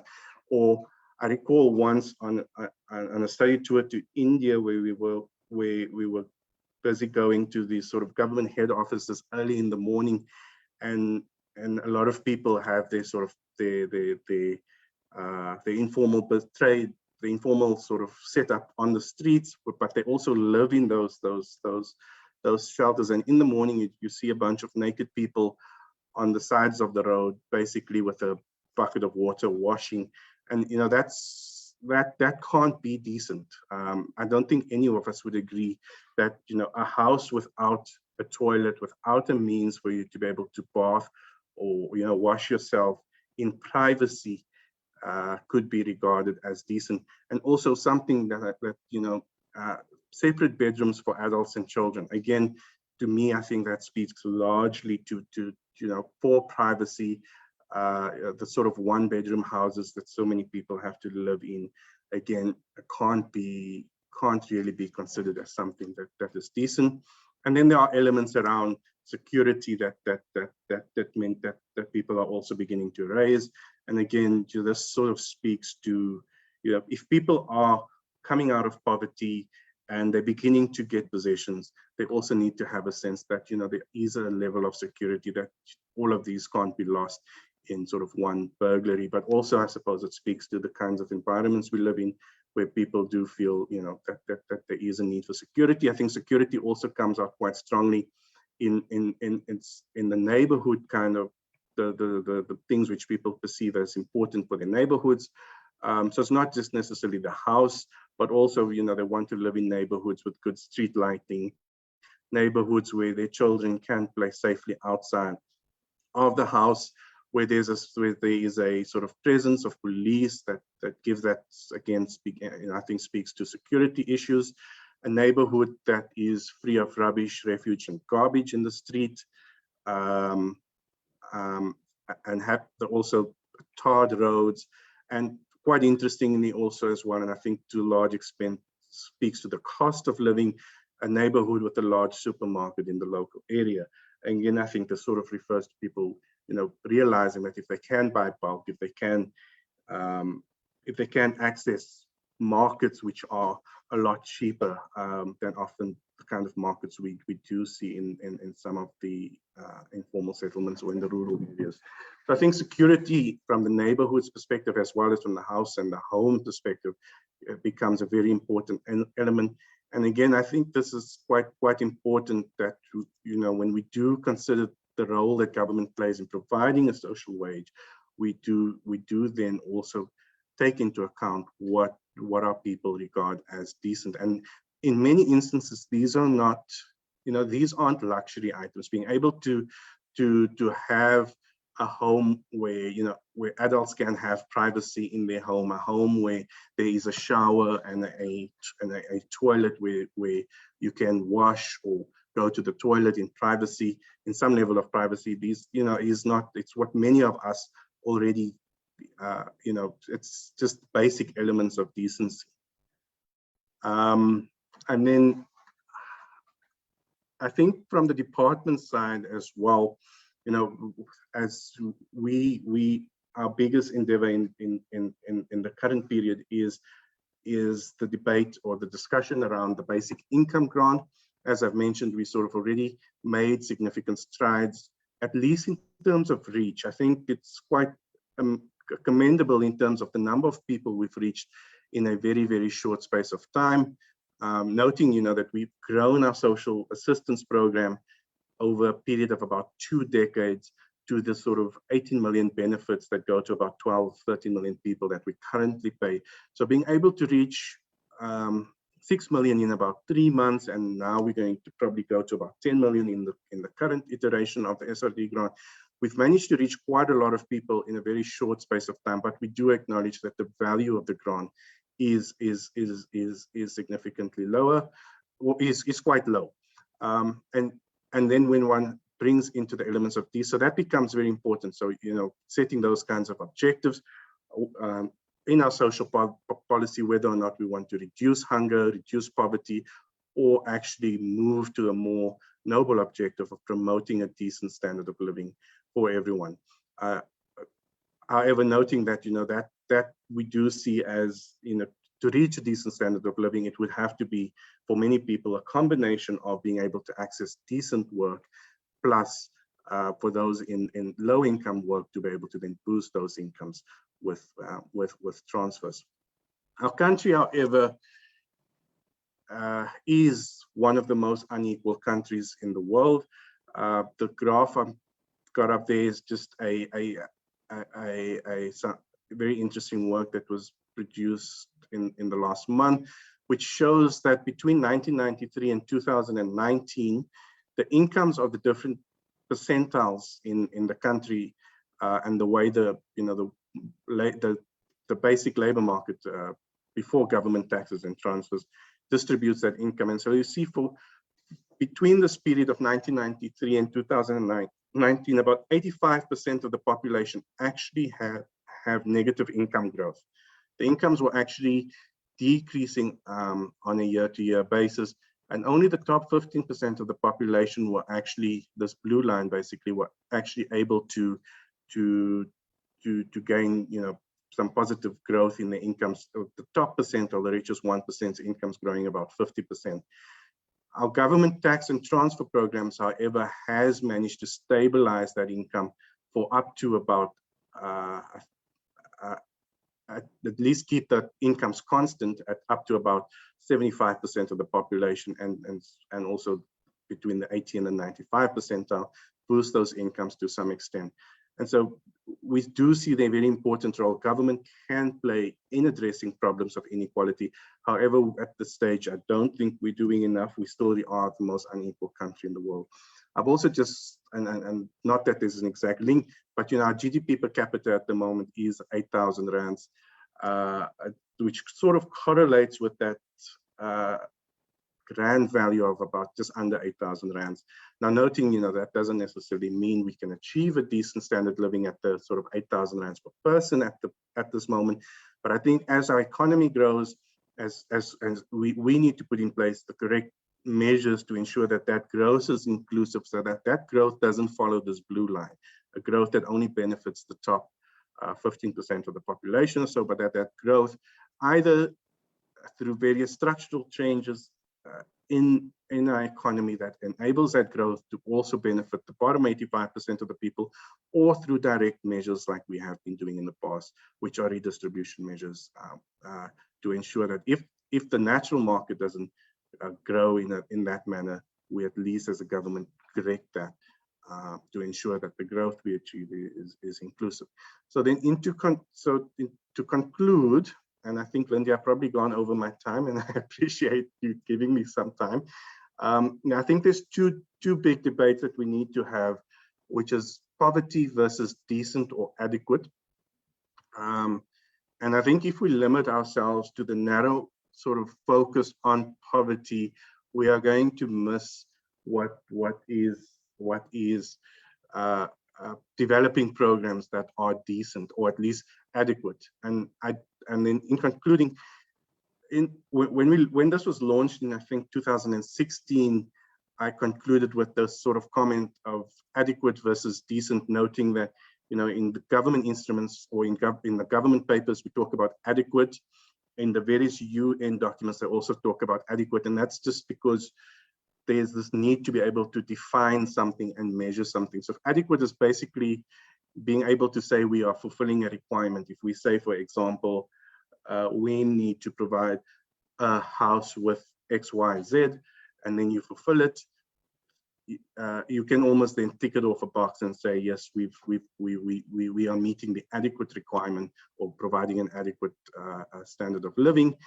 But decent is more of an aspirational index, where it brings, what people would regard as being appropriate.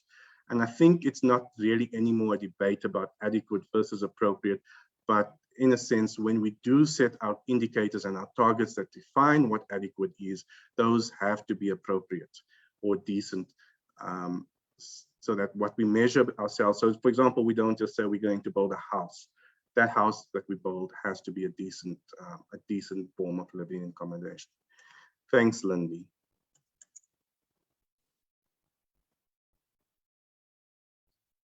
Thank you so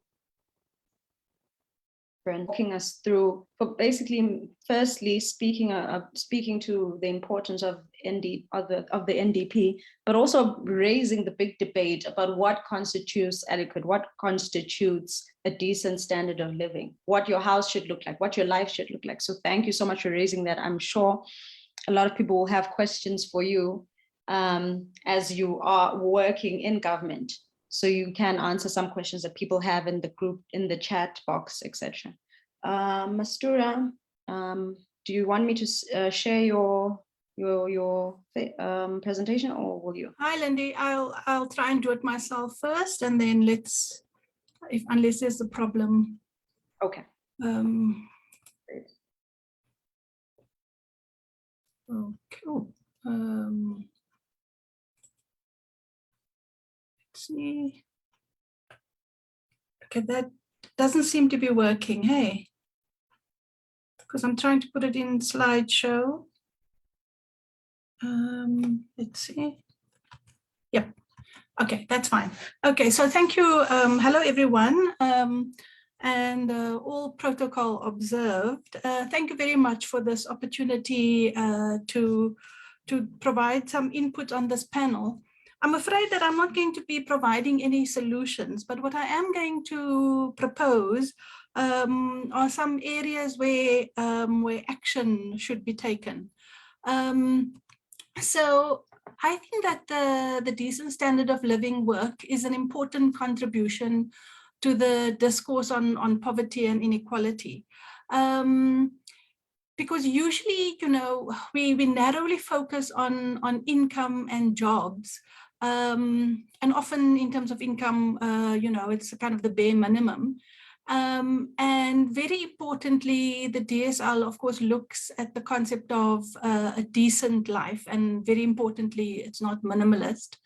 And it is, I think, complementary to the kind of poverty measures that we usually use and often speak about in an abstract way when really it's about very real people living in very difficult circumstances.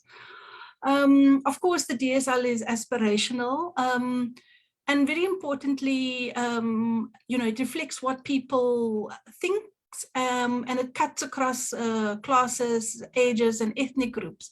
Again, often in our work on poverty and inequality, we look at the bottom 40%. And while, you know, all the people in this room are generally progressive, you know, you do still, and I think we will have it for forever, are people who speak often in a very pejorative way when they speak about poor people, and particularly people who are in receipt of social grants. They'll use words like people are living off grants, and you know, the usual kind of, I suppose one should say, boogie person to be politically correct, the dependency, notwithstanding that, you know, all of us middle class people, we get, you know, subsidies, etc., etc. And I think very importantly, the items in the SPNs cover material possessions, it covers activities, neighborhood facilities, and relationships with friends and family. And for me, you know, that's really important because, again, often in government circles, when we, well, maybe not me, but generally when people speak, we speak from a position where people are not doing things, as opposed to people are living their lives and, you know, doing their best under very difficult circumstances.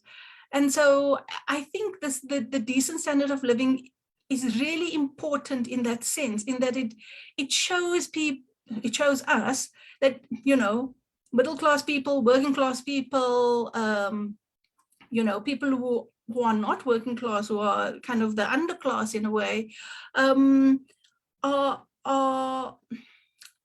they want the same things that everybody wants. And I think it's really important because it provides insights into what people across the spectrum view as a decent life. Now, Brenton has spoken about some of the issues that's been raised in the National Development Plan. And of course, the plan makes a firm commitment to achieving, interestingly, a minimum standard of living, which can be progressively realized through a multi-pronged strategy, of course, working towards 2030. And the NDP didn't necessarily provide a minimum standard, but it rather provided a framework for ongoing work for the Commission and social partners. And the approach of the NDP to defining living standards was it took a holistic approach, of course, within the broader capabilities approach. And really the approach focuses on the key capabilities that, that individuals need for the life that they desire. Okay. Okay, my slides seem to be doing something funny, but I'll just continue. Of course, the other concept that's proposed in the NDP is related to a social flaw. And now this is where, you know, it's the kind of aspirational towards 2030. And it says a social flaw is defined and a multi-pronged strategy recommended that ensures that no household lives below this flaw, and that problems such as poverty-induced hunger, malnutrition, and micronutrient deficiencies will be addressed. Again, you know, so this is aspirational, and it talks about, you know, over time that we will get to this. And then the aim is to define elements of a social minimum or social floor, which together provide a standard of living below which no one shall fall. Again, you'll see the word minimum is quite prominent here. And I think it's important that that we raise that, because for me that's the important contribution that the decent standard of living work provides us. Because, you know, I think that there's also this concern that people will want things from government, when really, you know, what the SPN shows us is that people really just want very basic things. So my headings seem to have disappeared. So this is about this is the different elements in the social protection floor.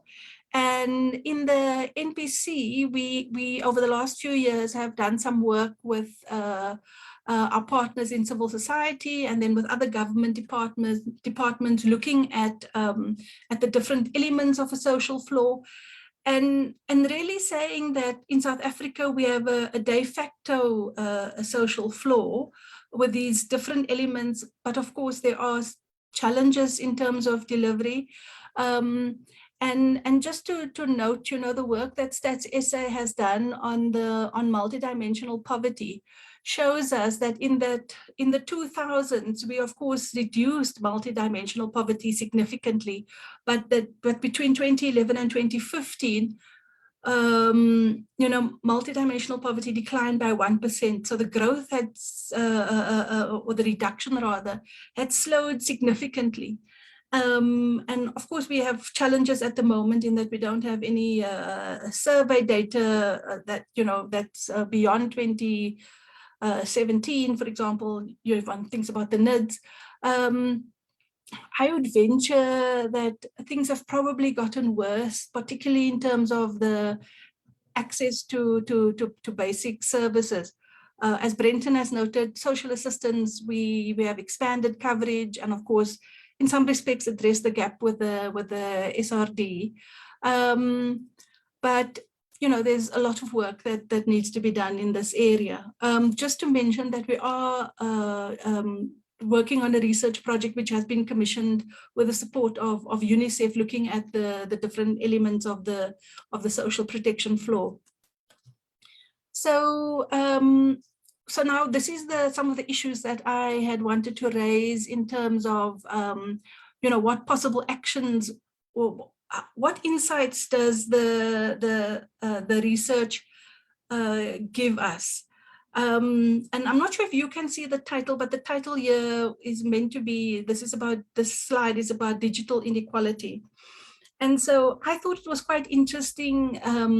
You know, of course, the cell phone was in the list, or the number, one of the items in 2006, and there has been some growth, as Helen pointed out earlier. I think it was 63% in 2006, and now it's 83%. So I was actually surprised that it wasn't higher, just given, you know, how important cell phones have become in all of our lives, and also just given the penetration of cell phone usage in South Africa. Of course, one knows that often it's people that have more than one cell phone. And then I thought it was interesting that both the smartphone and computer didn't make it, did not make the 50% threshold. And so when looking at this, the questions I asked myself is, so what does this mean for digital inequality and I suppose a new kind of exclusion? So access to smartphones and computers, of course, the tools that one needs. And I wondered if part of the challenge here is about cost. And then access to data. Of course, data in South Africa is very expensive. Again, that you know, that's often a constraint. And then if one thinks more generally, you know, so these days, anything you want to know, you Google it. So access to information just in general, but then more importantly, access to education. And here COVID-19 and the kind of, you know, policy responses in terms of the lockdown, of course, again, showed us the big divide in South Africa. And then, you know, of course, you know, the issue of unemployment is top of mind for everyone. But here again, you know, it's about access to data, access to information for one, job search, and then for job applications. And then lastly, very importantly, or maybe say equally importantly, people who know me well will realize that this is very important to me. So access to data for entertainment is that, you know, if you don't have the tools, if you don't have, like, you know, the phone or the computer, and you don't have access to data, then, you know, it's limited in terms of your access to all of these different aspects that's become very important in life. Then, yeah, I'm looking at the environment, and as Helen had pointed out, this SPN now, you know, is not within the 27, it falls within the 34, a neighborhood without smoke or smog in the air. And this is an issue that I have started thinking about, because I think it's, you know, that it's an area that we haven't really looked at sufficiently. And the question is, you know, what does this mean for the environment, right? Or in terms of the environment. Just recently, the WHO has adjusted downwards the air quality guidelines. So the WHO notes that air pollution is one of the biggest environmental threats to human health, alongside climate change. And as I said, they've adjusted the air quality guidelines downwards, and this is to protect the health of populations. Of course, some pollutants also contribute to climate change. And then, you know, if countries exceed the new air quality guidelines or the levels, you know, there's significant risk to health. And of course, adhering to the guidelines could save lives. So then just the slide looks at children. And like Christine, you know, it's commendable that these issues are included in the SPNs and the decent standard of living. I thought it was really interesting that you know, that these issues were seen as essential, a safe space for children to play outside the home. And then, of course, very importantly, the care role for children under 10, someone from the household. Of course, this would generally mean that we are talking about women who are playing this care role. And then something that that also, if one looked at the population, but if you looked at race as well as, you know, self-defined wealth, the proportion of people who thought that this was important was very low, able to afford toys. And then, so the question I ask myself is, you know, so what does this mean for children? So yes, people felt that it was important for children to play outside the home, but very importantly, the word safe comes up a lot. And Brenton had, I think, also spoken to some of this. I've made the point about the care role that women often play. And then, you know, this issue about toys, and because I think, again, for me, I wondered what this means. You know, we all know, of course, that children learn through play, and whilst it doesn't have to be the most expensive toys, toys play an important role. One, for learning, but of course also just for enjoyment. So I think for me, you know, those were the three areas that I thought were really important for me from a policy perspective. And then, you know, Brenton has looked extensively at the different SPNs in terms of, you know, what it is that how people had ranked some of the basic services. And something that stood out for me was the importance, of course, of that, you know, electricity, water, etc. And we all know that we are experiencing lots of challenges in that regard. But then I thought the issue of safety and security, all of, you know, the burglar bars, all of those things, that was kind of people thought that was really important. And then the social relations. I thought that for me, that was also just an interesting element in terms of the SPNs, because, you know, again, often in government, we speak about social cohesion, but we talk about it as if there's an absence of cohesion. And I mean, we all know that in our own lives, there isn't an absence of cohesion. I mean, again, you know, if the response to COVID, both in terms of the government's response, but also individually how people responded to helping their friends and family, but also strangers. So I, you know, I think again that's a really important contribution that this work contributes. I just want to end off by just relating a story. So in my previous job, when I was running the program to support pro-poor policy development, you know, it was about a capacity building and research program. We ran a training program on poverty and inequality for middle managers in government. And one of the, you know, we knew that when it came to dealing with social grants, we'd get lots of, you know, the usual dependency story and the young women having babies for, you know, 400 and what, 50, 60 Rand now. So the way to deal with that, we developed an immersion exercise where people were divided into groups across the income distribution. And the people in decile 1 received 7 Rand to buy 2 meals for their family.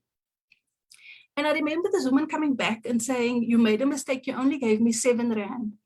I said, no, if you look at the amount of money or the amount of income that household gets over the month, and we divided, you know, across 30 days and then across all the meals, that's what you get." And you know, so that was one woman. Another woman relayed when we did the debrief that when she realized how little money people in the lower deciles actually have to buy food, and how much money people in, say, decile 10 had, she felt very guilty and she actually cried. And I think what this work does, it makes a contribution to saying, this is what everyone in South Africa would like to have for a decent standard of living. But I think that, well, COVID has helped in some regard, but given the inequality in our country, you know, we live these completely separate lives. We have very little understanding of other people's lives, not only the difficulties, but also the, you know, how poor people, like rich people, care for their children and want a better life for their children. So there's that. And then also because of the spatial inequality, we don't interact with people from other kind of classes in a way. I mean, yes, we do that in our homes with the, say, the person who is the domestic worker or the gardener, but that's a power relationship there, right?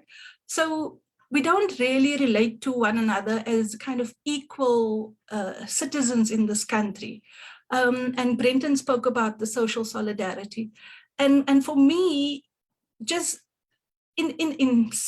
I'm not being naive here, but in a way, by having these socially perceived necessities, which is what everybody thinks we should have to have a decent standard of life, in some respects levels the playing field in a way for what it is we want. And the question, of course, is what do we do to get there? So thank you very much.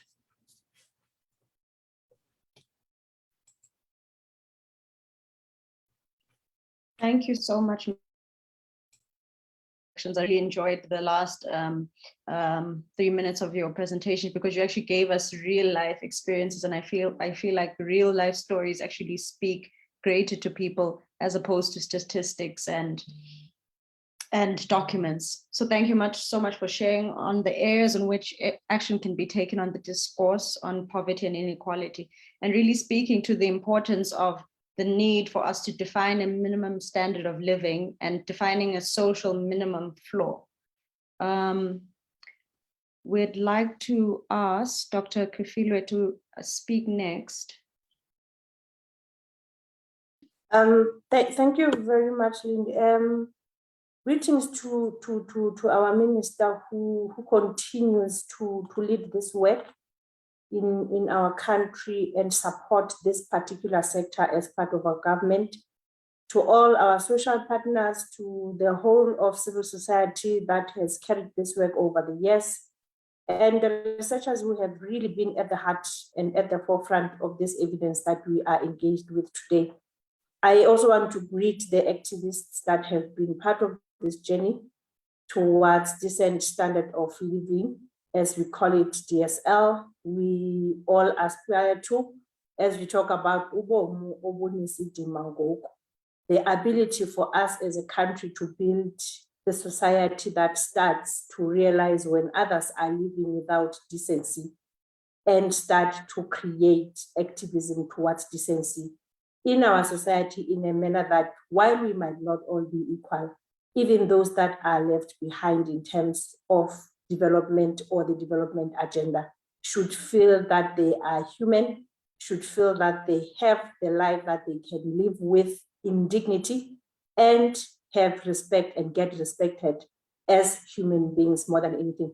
So this critical reflection that we have in a conversation that matters on the development agenda of our country, as well as on the measures and necessities that are required for the society, for the country, for government, and for everyone, for an acceptable and standard of living, as well as the thoughts that are arising today in terms of the living wage, is taking place at a very critical time in our country, at the midst of dealing with what we call a disaster. I think it is a disaster in our country, it is a disaster in our continent, and yes, it is a disaster across the globe, the pandemic of COVID-2019. If there's ever a time that this particular country of ours has been tested as far as its agility, its resilience, its ability to run, think of, and organize itself for its own development is now. It has been so tested, and I think it being tested by this COVID-19 has also given the country an opportunity to see where it has been doing things well, but also where, if things have not been done well, what can be done. One critical thing that I have learned as to how the country has responded to COVID-19 is its ability to have had collective leadership, its ability to start to see rallying everybody around the country, across the country, behind a critical challenge that everyone sees as a challenge in the country. So we continue to look and explore solutions and actions for our country to attain the dream, to help more people to obtain the decent standard of living, as we call it, our DSL. And it all began as a bigger dream. At some point, aspirations and the vision for the country in the National Development Plan, the Vision 2030 that was adopted in 2012.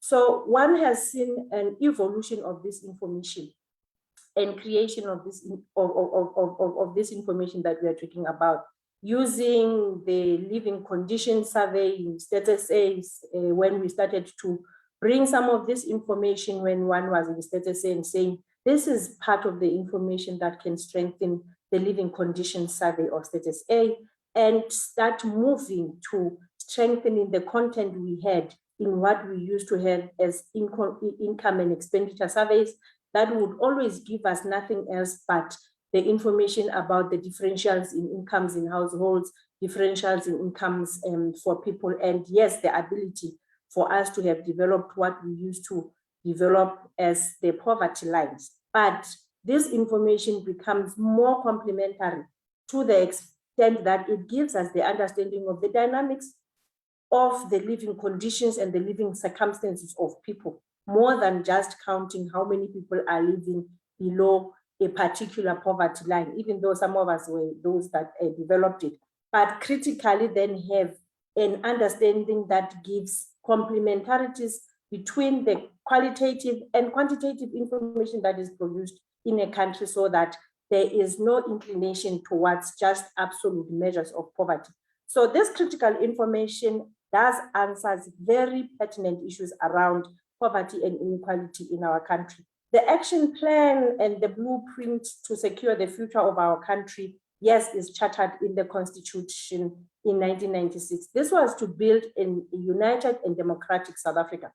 And that was envisaged to have a country that is able to take its rightful place as a sovereign state in the family of nations. So when we talk about South Africa as a developmental state, we talk about the South Africa as a country amongst other countries, a country within a continent, and a country in the world that has developed and become so developmental in approach that the only thing that we attain is the changes in the livelihoods of the people. And if there's any conversation that can take us there, it is this conversation that makes us understand what are the aspirations of the people, what are the perceived areas and necessities from the people, so that it is not only based on what we think or the research that is particularly far away from the people, but it is the people, for the people, by the people, saying it themselves, and those that have the powers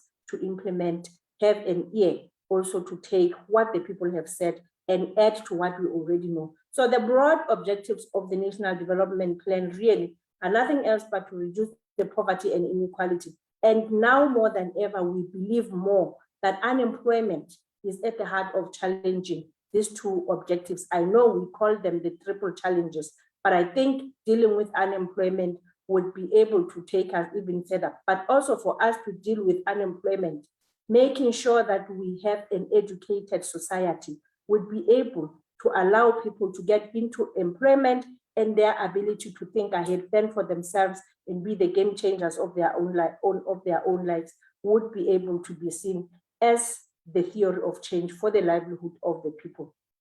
So we are talking about these issues, and thanks to Mastura and Brenton, that's why I asked that they do that part that has the answers.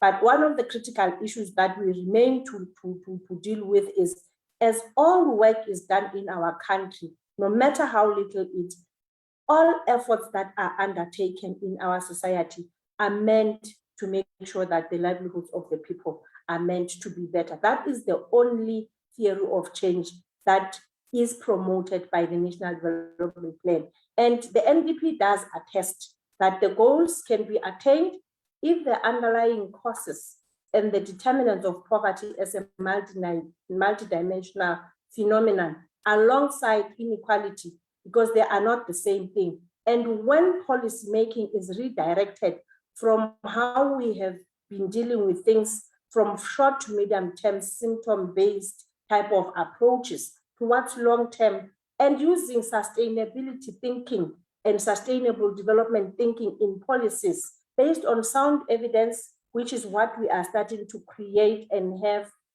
and are starting to see better conversations about what the people think should be done for them to see themselves out of the cycle of poverty. And critical sound evidence reasoning, as well as factual conversations, as I think this is sixth colloquium, and this environment has started to create. At the heart and at the core of the National Development Plan is the aim to ensure the achievement of decent standard of living for all South Africans by 2030. So the theory of change of the National Development Plan is at the heart of trying to find answers in this work that we are doing.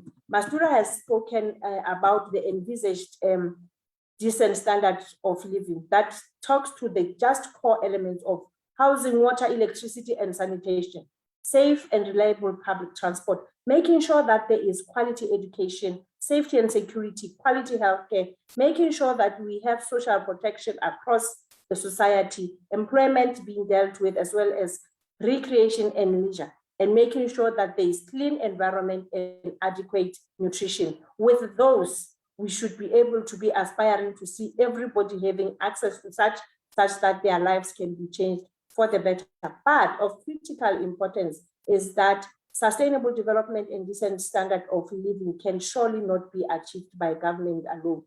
This mammoth task continues to require and continues to show that it needs the whole of society approach, where there are determined and measurable actions from all sectors, from all social actors, from all partners across society, in a manner that rallies around making sure that one day we shall all point and look back and say we have contributed to making sure that everybody obtains a better life with dignity. Now, some of the things that we talk to are that when we look at Chapter 11 of the NDP, it outlines the sector-specific goals and actions that are envisaged. And in the NDP, it is the dreams. So the critical issue and what is good about it is that we are not looking at what we achieve today. It is everything that we do today will be the building blocks towards the aspirations and the goals in the National Development Plan. And at the heart of attaining the decent standard of living is the true form of collaboration in action. There should be a call to action across society and rallying all of us behind making sure that we work towards making sure that everybody attains a decent standard of living in the next 9 years towards 2030. This is our plan, this is our future, and only in our hands, and we can make it work if we work together. So it is a call to action, come one, come all, leaving no one behind should be the motto of development in our country. But importantly also, the NDP has also called for all South Africans from all walks of life to join forces, uniting all energies towards the implementation of the actions.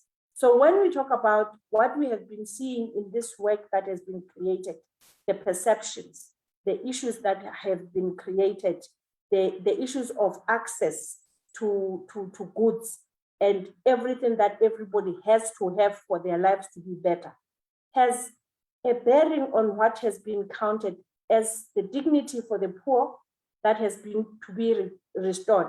But this is the 40% that has always been talked about, whether you look at it from the money metric side of view, whether you look at it from the subjective poverty, or you look at it from even relative poverty. There is this population of 40% that are living lower or in lower circumstances or whose conditions of life need to be made better. But these are the people also that need to be engaged, empowered, so that they can be their own game changers, because the country has invested in building human capability, enhancing quality of life, where the poor or the have-nots are their own liberators, because they are empowered to change the lives of their own communities. So these are some of the answers that I think some of us can only say as we do it, as we know that building is done within the communities, success will be seen. We cannot build from the macro picture. The micro picture should always be created. And this is what the research has done. We should be able to explore decisively and implement critical actions, especially around safety and security, issues of GBV, issues of making sure that everyone else feels safe in our country, but ensuring that there is community-based building towards the livelihoods of the people. Some of the work that has been done in the National Planning Commission was under the leadership of Professor Vivian Taylor, a long-standing debate that has been there in the country. And this has been about the implementation of the social protection law. Mastura has talked about that. And over and above that discussion of the flaw that has to bring everything into the fore to ensure that all those elements that we talk about should be made a part of an integrated approach, is the other information and the other issue that is at the heart of determining, exploring, and making sure that the conversation on the basic income grant is made and is understood. The complexity is there, but it should be something that is brought and discussed so that when it is implemented, it is something that we are all in agreement. And all the issues that have arisen from the study that is launched today are pointing towards how do we understand that the people are able to identify their needs, what needs to be attended to, and it is factual and it is supporting evidence with clear proposition for a model and approach that can stand the test of time when it is implemented. So having said all these things, I think the issues that need to go ahead to be also added to the solutions that we need to speak to is issue of job creation. If we are sitting with about 12 million people today that were or could have been part of the labor force and they are not, that becomes a critical issue. If we are sitting today with close to the unemployment rate of the country, that is 34%, but more than 50% of that is attributable to the young people, a very good number of whom are actually not supposed to be in the labor force or labor market because they are supposed to be in school. So when they are not in school, they start to be counted amongst those that are not employed. Therefore, that particular participation in a labor force that does not allow people to be contributing or benefiting from the economy are starting to be the problems, and those need to be taken care of. Critical issues are that even when we talk about solutions for the young people, the work that was done by National Planning Commission around the labor force transitions, we don't have to say everybody should go into employment, but there should be critical pathways that are created for others to be game changers, for others to be job creators, for others to be entrepreneurs, and others to be able to be even working in terms of the very community development work.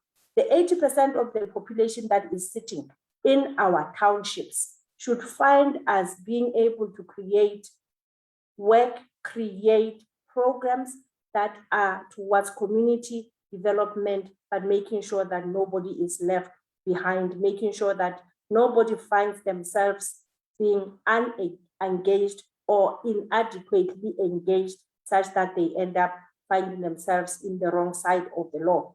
And other critical issues is we should understand that we are still racing against the tide of the spatial development that we found. It was well entrenched, and to change it is also a long dream that needs to be treated as such. The other issues is making sure that the issues that emerge, as much as we know others, issues of clean environment and adequate nutrition remain the priority. And I think the critical reflections of the socially perceived necessities in attaining the decent standard of living remain complementary source of information, keeping the discourse on poverty and inequality alive, but starting to also come up with creating an environment of discourse and policy environment that starts to respond to what we are starting to know. The complementarity between the qualitative research and information as well as the quantitative information that we have depended upon over a long time will bring the answers from the perceptions and allows the debate to be based on how people themselves envisage the changes in their lives and providing the answers on how and what can be done. So this complementarity between the long-term trends, the qualitative analysis on the issues of the decent standard of living are welcome, and we hope that they will not just be discussed here, they should be part of what also continues to rally the country behind. How do we come out of this issue of COVID that has laid bare the structural challenges of poverty and inequality in our country, even reversing the successes that we had seen in the social transformation sector over time. But in the long time, they will also help us to reduce poverty and inequality as we move towards 2030. We might not meet the targets, but we should be able to be having a call to action, moving together, having the same understanding and a policy discourse that makes us all to be part of being the game changers in the livelihoods of the people. And at the heart of this is collaboration, partnerships, and by all to attain the decent standard of life for all in South Africa. And yes, critical issues that we continue to raise is the strong government, effective government, government that leads the work of development in our country should always be understood, and that government, not it alone, shall be able to attain. Therefore, that part of social compacts that government should lead in making sure that all of us are rallying behind this decent standard of living is not taken for granted. We thank everyone, and thank you very much to the minister who has always also rallied and made sure that we have this conversation, even if it's outside these platforms. Thank you very much to everyone.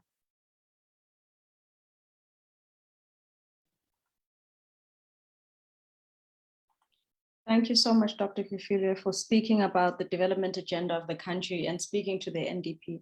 But also you raised two very important points about the need for policies to be people-centered so that people get involved in the decisions that government makes, as well as the importance of the DSL research and the need to move away from absolute poverty measures. So thank you so much for that vibrant presentation. I feel we've all been called to do something about this country. And you mentioned things regarding the rise in unemployment rate. Thank you so much for your presentation. We'll now move to question and answers. I know that there was one question in the chat box, which I think was directed to Brenton and Mastura. Christina, the country director for UNICEF, has asked, well, she said that we often speak about how safety is spoken about in terms of protection from the outside. What about violence that happens inside the home? So over to Brenton and Mastura.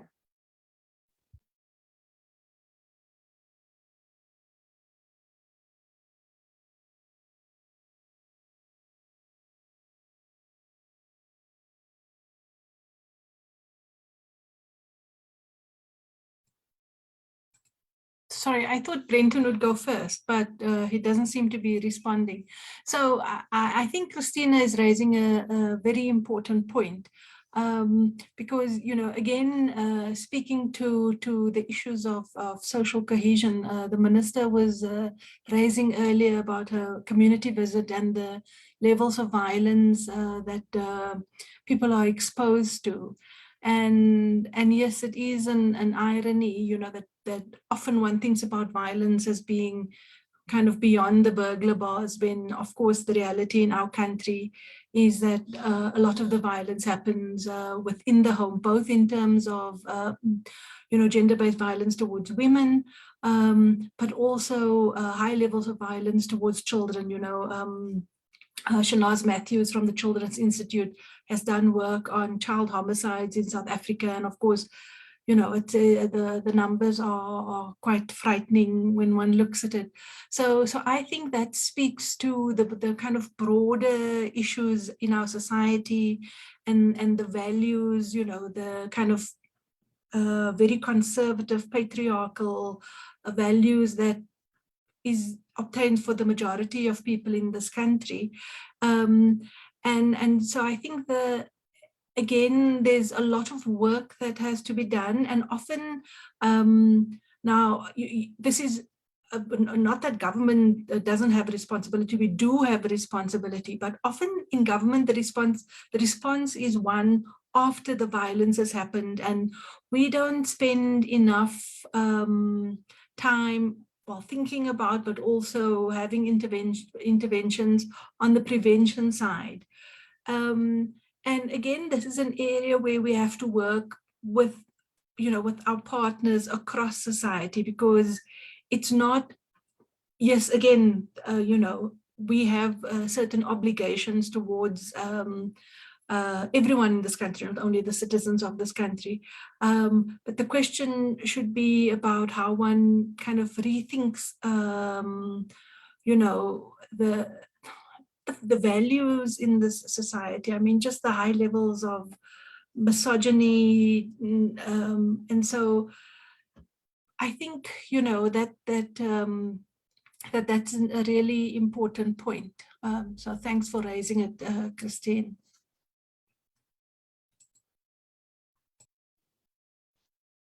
Brenton, do you have anything else to add before we give the floor to Mr. Lange? Thanks, Lindy, and I think Ms. Tura sort of covered it. I suppose the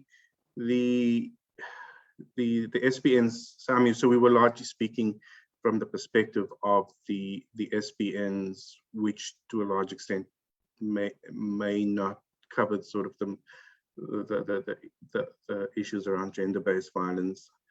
And so I think, maybe as well, when we do these surveys again, we should probably also begin to look at aspects around those. But I think we should also just interpret, the type, because it comes out in a number of the kind of things that people identify that security is extremely important. And when we do interpret these, we should interpret it broadly, not to only mean the physical security, but also, the security within the home. Just creating a society where everybody is generally safe. It is also interesting to note the different perceptions amongst the different groups in the survey participants. So, for example, the wealthier participants don't tend, if I got Helen's presentation, if I recall correctly, the wealthier sort of respondents almost didn't prioritize security that much, and that probably is because they are just in environments that are a bit more secure.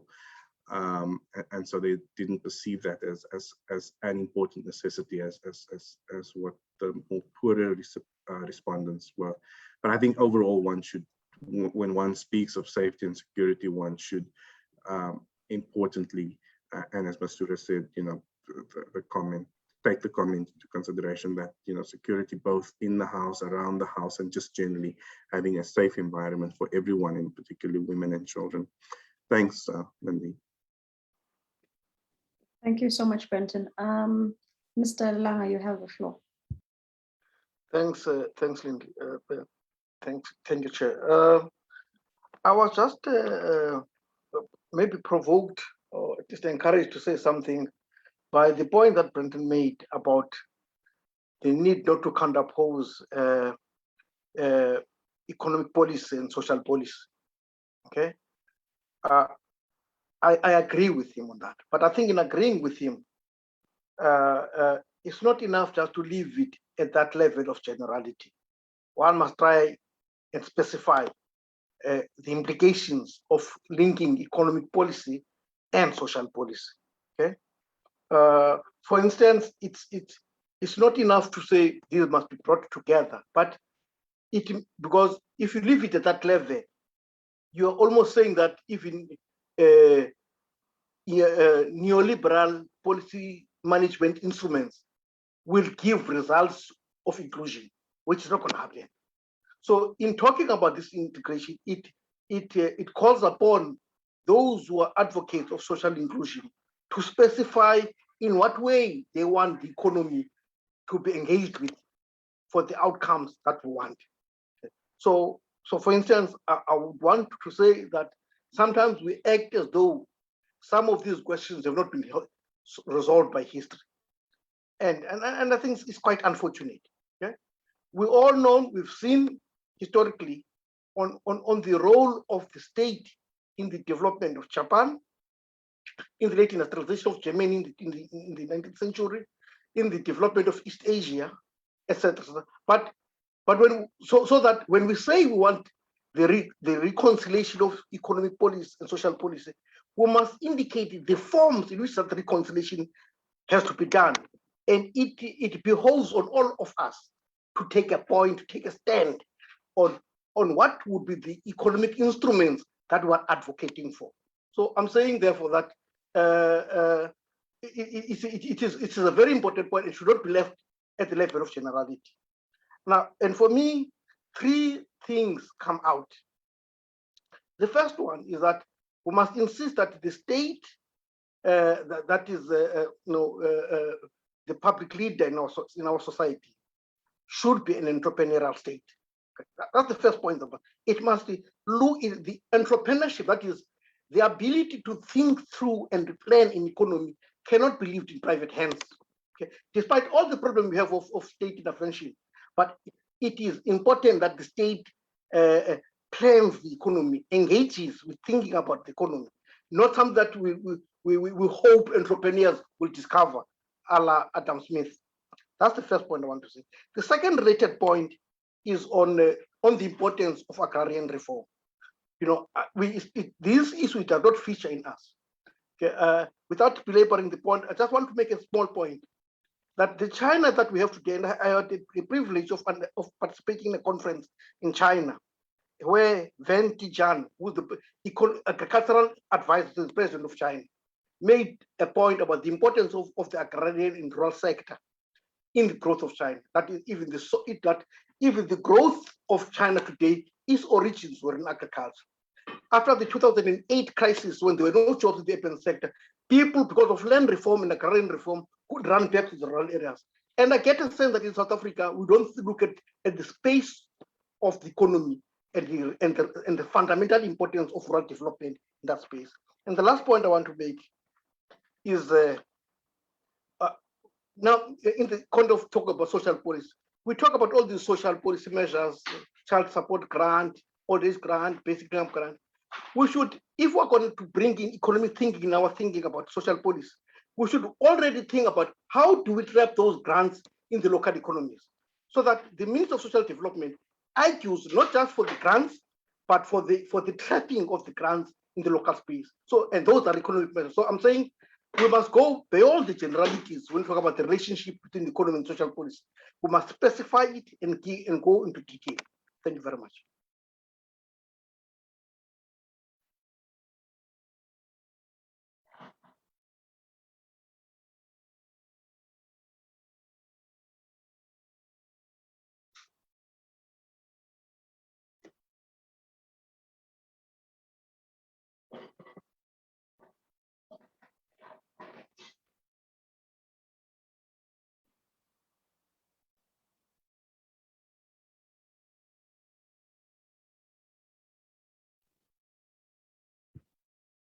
Thank you so much, Mr. Langazita, for those remarks. Brenton, do you want to counter that or make any comments on that? If not, I'd like to ask if anyone else has any questions for the three panelists.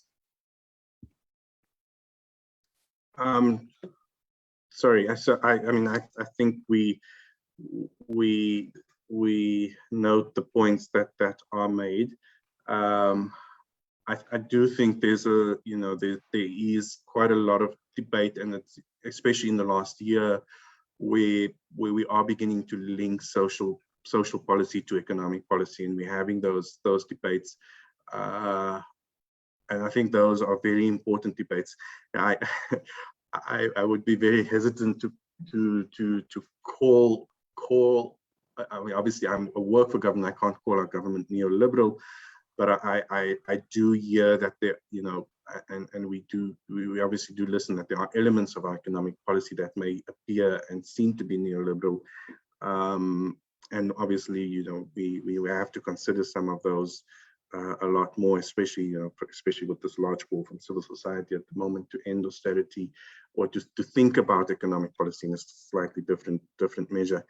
And I think it's, you know, that kind of linking of social policy, and a lot of work has been done. I know, for example, SPI will be releasing some work as well in the next month or so that they're doing. We have done some work around, you know, how grants, etc., boosts or local economies and the kind of impacts it will have on a macro economy.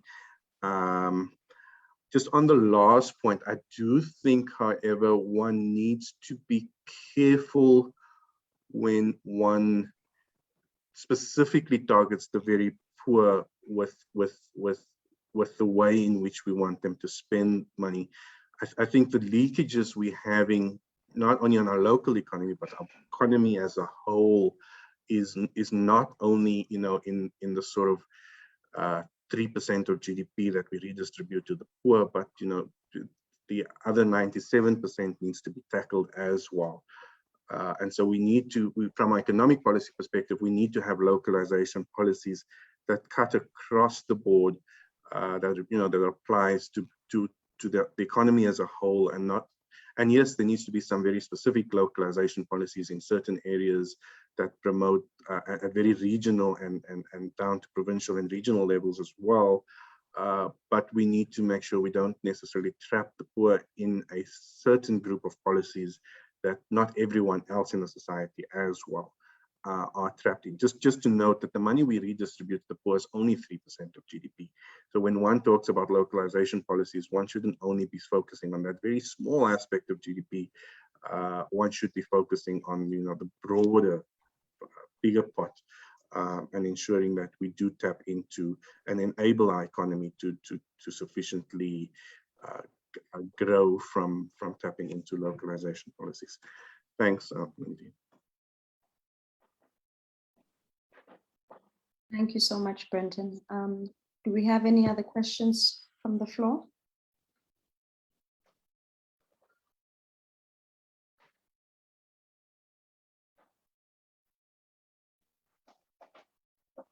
I'd like to hand over to my colleague, Mpho, who will lead us in the last panel discussion on research ways forward. Over to you, Mpho. Thank you, Lindy. Greetings, ladies and gentlemen. My name is Mpho, and I'm the company secretary intern at SPI. And to speak on the next and final topic of plotting new areas of inquiry and exploring a way forward in as far as research is concerned, I would like to introduce you to our final speakers, namely Professor Michael Noble, the Executive Director of the Southern African Social Policy Research Insights, otherwise known as SASPRI, and Mr. Trenton Esley, who is the Executive Director of the Labor Research Service, commonly known as LRS. Our first speaker, Professor Michael, is not only an emeritus fellow of the Green Templeton College, but he's also a professor of social policy at the University of Oxford. His main research interests are in poverty, deprivation, inequality, and income maintenance policy, particularly in the sub-Saharan Africa. And following Professor Michael's presentation, we will hear from Mr. Trenton, whose main interests lie in the politics of trade union processes of organization and representation. In fact, he has implemented a range of interventions with trade unions and labor support organizations in South Africa and on the African continent in general. He has a strong interest in social dialogue and corporate governance. Ideally, I would call our first speaker to the stage and receive them with a handshake. But given the times we find ourselves in, I believe ladies and gentlemen, please welcome our next speaker, Professor Michael, will suffice. Prof, the floor is yours. Thank you very much, and greetings. I recognize Minister Zulu and thank her for the excellent address that opened our proceedings. And I recognise the country director of UNICEF and colleagues, and I'm very grateful to be invited here to talk. I'm in a sense going to follow on from the presentation that my colleague Helen gave earlier and talk about the way forward. But before I do so, I'd also like to thank Kafilwe, Brenton and Mastura for grounding the socially perceived necessities research into the real life experiences of people. And that's how the whole project, in a sense, started. Back in the early 2000s, we were inspired by the demands that preceded the Congress of the People in Cliptown in 1955, which led on to the Freedom Charter, in the importance of actually asking people what they want, and in this case, what they think are the necessities for a decent standard of living. And so it's a long tradition that I think we fit into, and it's really good to hear those previous speakers grounding the work. What I want to do briefly is groundwork in a slightly different way. I'm going to share my screen, and hopefully this will work. Now, so if I share that and launch my PowerPoint, which I can do. I hope people are seeing my PowerPoint. Sorry, can someone indicate that they're seeing me? Yes, we can see it. Oh, thank you. It's always a shot in the dark as to whether one actually succeeds in this. Now, the way in which I want to ground it is that we've talked about the updating of the socially perceived necessities, and you know, a special thanks to UNICEF for funding that piece of work, because it really has been important to refresh them. We have to reflect changes in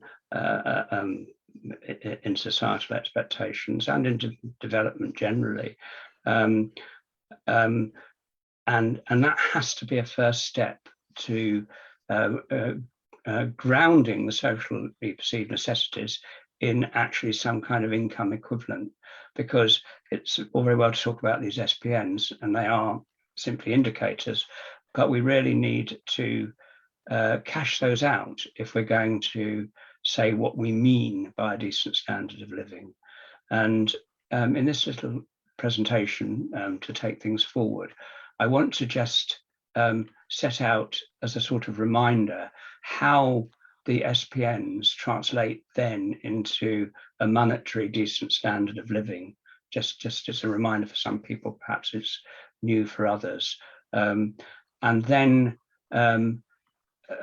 talk of the importance of moving from simply knowing what the socially perceived necessities now are, which we would call a definitional question, to measuring who has actually got those socially perceived necessities, and then to think about how you measure the income that possession of those SPNs means, and finally talk about updating the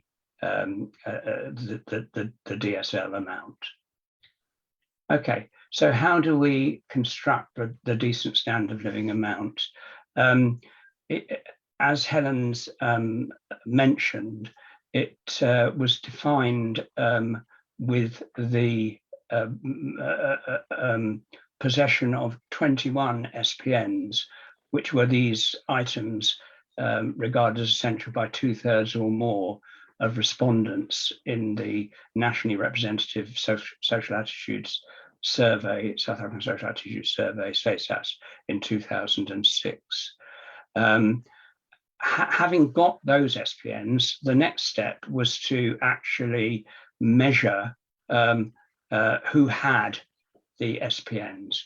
Now, the initial SASAS module did carry questions not only as to what are the items that are essential for an adequate standard of living, but do you have them?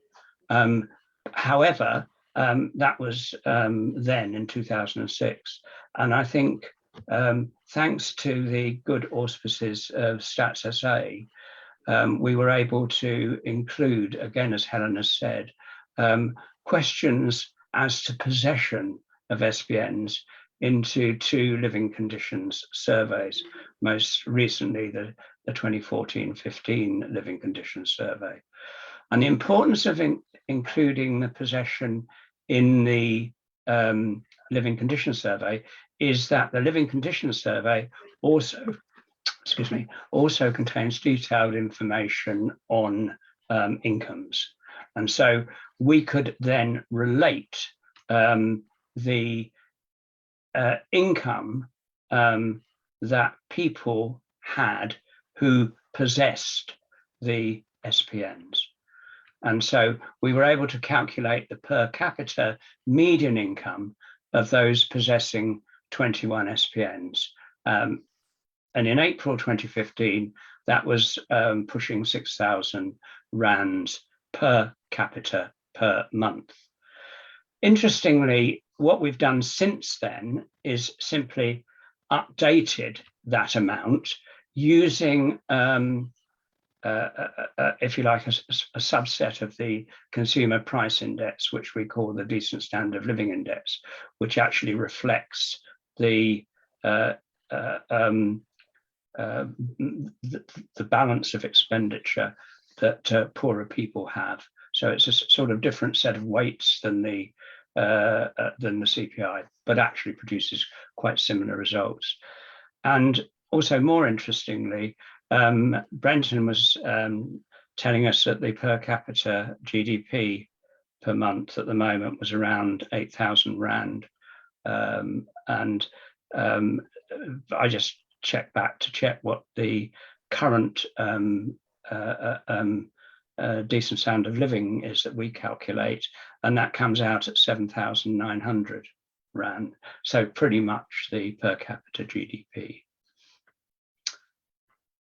Okay, but so we've got the SPNs now. So what we really need to do is, and all other things people, we would love to have this, is another round of the living conditions survey that measured possession of the SPNs and measured income. But the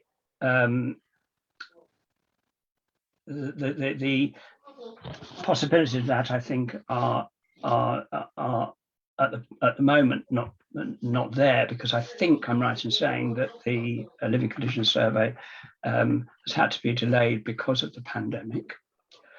So what we do need to do, though, is work out how to calculate possession now, and I'm sorry, to measure possession now, and then to calculate a refreshed version of the decent standard of living in a monetary way. This means that we do need a new survey to measure possession. And I think I've been really encouraged methodologically by the survey and its robustness, the telephonic survey that measured the SPNs. I think even the fact that there was a high correlation between the measurement in 2021 and the measurement in 2006 really is a testament to the robustness. You expect movement, but you don't expect it to be radically different. And I think the telephone survey has come up trumps in this regard. So we do need either something like a rerun of an LCS or a rerun of an equivalent telephonically. And we need to also include a measure of household income that is consistent with questions asked in statistics, South Africa's surveys. So, because it's not important just to know who possesses items, but we need to know what the income is of those people who do possess it, so that we can calculate the median monthly income again. And now, measuring possession is not quite straightforward, because we don't just say, have you got this item, or do you do this activity, or whatever. We have to know whether or not that possession is constrained by resources or simply a choice. So here's the crucial questions. This is actually an extract from the original SESAS survey. So on this is particularly this section is about items. So like we talked about the fridge earlier. And the first is, do you have it? And clearly that's a yes, no. But if you don't have it, is it that you don't have it and don't want it, or you don't have it and can't afford it? Because in a sense, we're not trying to measure people whose, we want to measure enforced lack of the item, not lack because of choice. So, you know, if people choose not to have a car, for example, because they live somewhere where there's good public transport and don't need a car, then and choose not to have one, that's different than people not being able to afford one. So it's actually, in some senses, quite a simple and straightforward question that we need to ask. We now know what the SPNs are. We now need to list them and then ask simply a question about possession. And that possession question does have to be nuanced, so that we can see whether it's people that don't have them because they can't afford them, or because they don't want them. And then I just want to finish by saying we do need to measure household income. It's often quite difficult to measure point income, and StatsSA are very good at this. They've got a lot of experience, but in some things, like, for example, the census, and indeed as backup questions in other surveys, rather a banded question is used. And I think we can draw from StatsSA's expertise on this and use a similar banded format for an income question in this new round of research that I think I'm suggesting. And because if you do have banded questions, you can actually derive point income, point household income from banded household income. There's a tried and tested way that StatsSA use. So, for example, when calculating household income from individual income within the census population, they have a mechanism for taking a point income from banded income. And those are the steps I've outlined there. So the zero incomes are not adjusted. In the first band of those with incomes, the amount is 2/3 of the top cutoff point of that bracket. And then the second second band, the amount is the midpoint of the class interval. And the last class, the amount is twice the lower band. And for all other classes, it's the logarithmic mean. And these are known statistical techniques to calculate point income. So I think we can, in this new piece of research I'm suggesting, have a question which is perhaps less intrusive than asking about individual household income or individual income, by actually asking about banded income, because there are ways of translating banded income into point income, which is necessary if you're going to calculate the mean income of people who possess the SPNs. Okay, so just to say again, the survey would only need to ask about possessions of SPNs, doesn't need to ask about expenditure in any way. we do, however, if we are going to recalibrate the index for uprating, we would need expenditure to do that. But if we're happy with the current index, the weights in the current index for uprating, which I think we probably should be broadly satisfied with, because it is not that different from the CPI, and I would suggest that probably doesn't need major change. But if we did want to change that, we would need expenditure patterns, and which of course we do get with the living conditions survey, but we wouldn't if it were a telephone survey. And as I said, it's a really summary. The DSD gave very similar results to the CPI, so it would be possible, once we had calculated a new median decent standard of living for those who had an enforced, who had the socially perceived necessities, then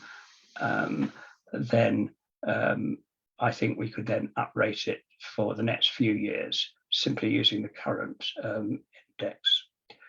So I think it's a relatively small piece of research that we need, and I think it's a piece of research that I'm convinced could be undertaken in using the same methodology as was adopted for the SPNs themselves. I think it's a piece of research that needs to be carried out as soon as possible. And that's it. Thank you.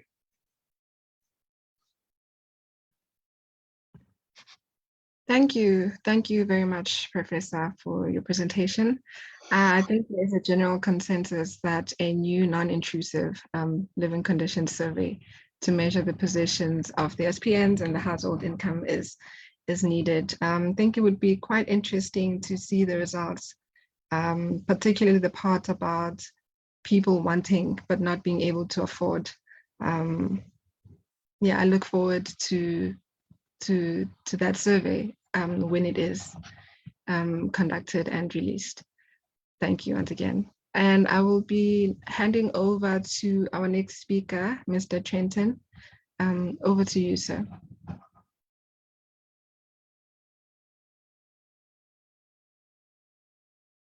I'm going, oh, hi, thank you so much, Mpho. I'm going to share screen. Someone else is sharing screen, so perhaps if they could stand down, fantastic.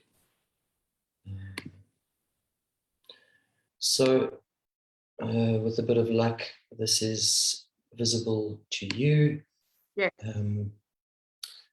I feel a socially perceived necessity building that, as one of the last speakers, that I be concise and engaging. And so I'm going to do my best to do that, and allow me to refer back to Michael and just say protocol observed to some of our distinguished guests, all our distinguished guests rather. Helen, near the beginning of all of this, Helen described the work that has been done, the research work that has been done. Michael just outlined the research that is to come. My contribution, hopefully, will be to explore what is to come by trying to make a link between this decent standard of living measure and trying to draw out what I think might stimulate our thinking around policy formulation. So let's see if I'm able to do that.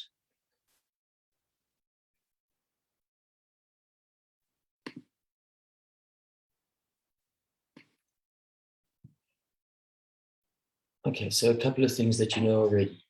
Policymakers faced with finite resources, tough choices and trade-offs. And ultimately they're looking for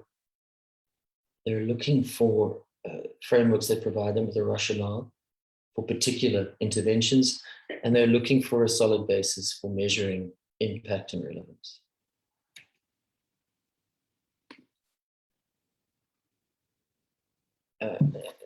And the idea, of course, that a policy that supports the achievement of a decent standard of living, broadly conceived, is not a new idea. I think what's new now is that our notion of a decent standard of living for South Africa is bedded down in a scientific framework. This is new. I'm suggesting that the DSL offers us more than a series of thresholds, where we can decide how much is below, how many are above. I think what the DSL does is it begins to offer us ideas about how to move households along the curve towards the possession of all the socially perceived necessities. I think another thing that it does is it gives meaning to numbers. Over time, we all become quite desensitized by numbers. We know how much the child support grant is. We know how much the national minimum wage is, to name but two. But what do they mean? What do they really mean? What does 500 Rand a month really mean? What does 3,500 Rand really mean? And I think the DSL begins to give us a better sense of that meaning. And so I'm using slightly outdated numbers, but it's illustrative rather. We can begin to understand where some of the benchmarks we have around different kinds of income, around grants, where they're situated in relation to the possession of, for instance, 16 SPNs, 18 SPNs. So we start to get a sense of, I think, a better sense of what it means. What does 561 mean? What does a food poverty line mean? How does it relate to possession of the socially perceived necessities? I think this is quite valuable in itself. An important note, I think, is that the income associated with the possession of the socially perceived necessities that's included in this work does not describe the cost of socially perceived necessities. And this is an important distinction. And I guess it's just a warning that what I don't think any of us is proposing is like a strict monetization of socially perceived necessities. But I think an important note nonetheless. So these little floating banners are all in my way. I would like to suggest that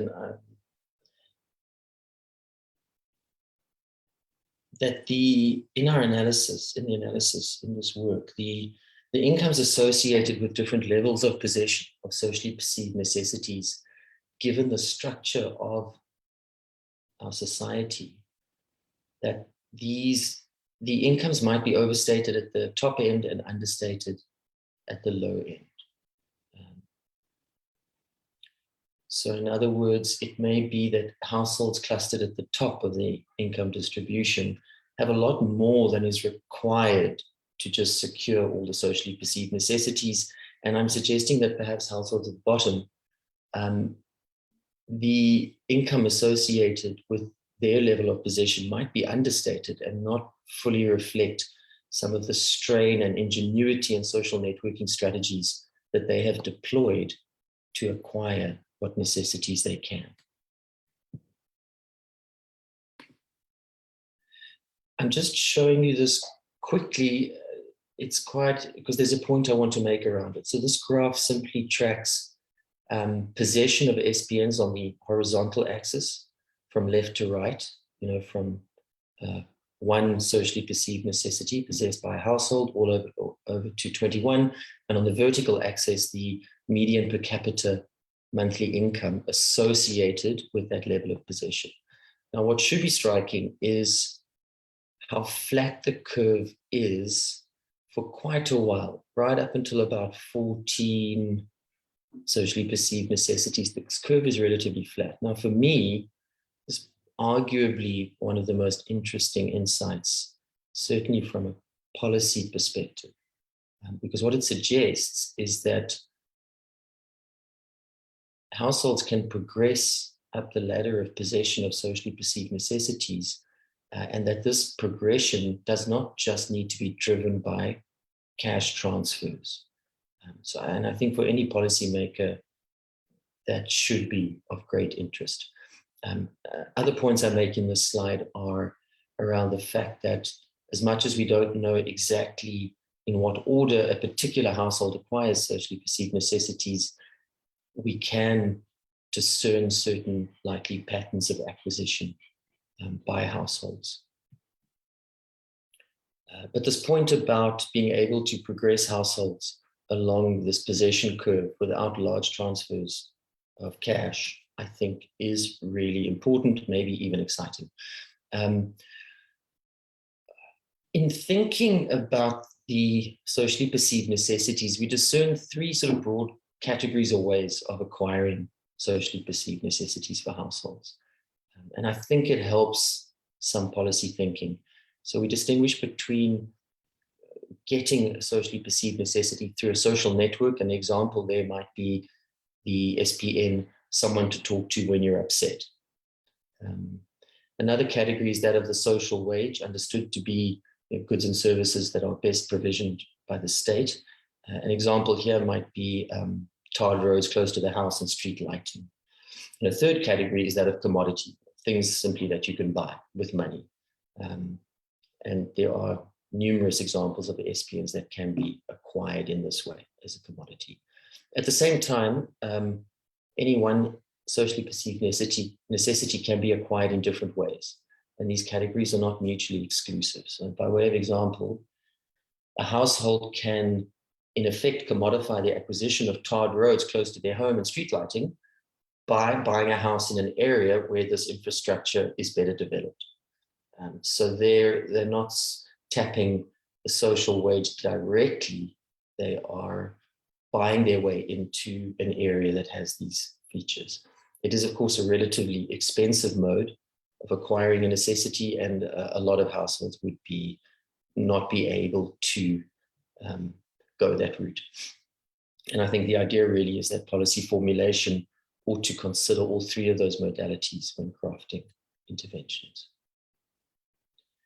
Something that comes out very clearly also from the work so far is that community infrastructure and service delivery are key to the acquisition of what we call the last mile socially perceived necessities, or the late jumpers. So these are the necessities that are ordinarily acquired relatively late compared to other necessities. So these are amongst the last ones acquired by a household. And they include things like street lighting, police on the streets in the local area, and so on. And I think the point there is quite clear. A note on what I'm calling political currency, trying to articulate something that I think this decent standard of living measure offers us. So what we now have, I believe, is a scientific framework that's grounded in people's sense of what is a necessity, what is necessary, rather than an expert-driven technocratic statement of what people need. It is both democratic and scientific, which is quite remarkable, in my opinion. But the implication is that if we, as a government, can facilitate the acquisition, the having of these necessities, we would be delivering on people's own perceptions of what they need. And I would say that there is no greater political currency than that, on delivering what people themselves believe to be a necessity. And in closing, thinking about the way forward, Michael outlined sort of a strict sort of research agenda going forward. I would like to add to that a desire to see conversations involving policymakers, social actors, policy experts, people far cleverer than I am, in discussions where they're exploring the possibilities of socioeconomic policy interventions that directly promote the acquisition of these socially perceived necessities by South African households. And I have begun doing my part in that by promoting this with the labor movement in this country and setting about convincing them, as I believe, that socially perceived necessities, the decent standard of living, might be viewed as a proxy for the living wage, an important concept amongst trade unions and organized labor that had become relatively moribund in a way, somewhat hollowed out. And I think that this is what the decent standard of living offers, though. It revitalizes that idea of a living wage for all in South Africa. Thanks very much for your time. Thank you. Thank you so much, Trenton. I think I have to agree with you that as a nation, we have become so desensitized to the numbers because we've heard them so much, and that is actually a problem. And also the most important part that you mentioned for me was that, well, one of the most important parts was that listening to people on the ground and listening to what it is that they need is extremely important, because I think in the past we have fallen into the trap of deciding for people or assuming what it is that they need without really speaking to them. So thank you so much for your informative presentation. And again, thank you to Michael, to Professor Michael. And for closing remarks, I will hand over to Isabel Fry. Thank you. Thanks so much for that, Mpho. I actually see that we do have a few minutes in which we could have questions. And I think given the richness of what the final two presenters gave, we might want to have a few minutes of questions and answers really on the future going steps. If you'd like to take over again, Mpho, I hand it back to you. Okay, if anyone hasn't raised their hands to ask questions, I will have a look at the comment section to see if there are any questions.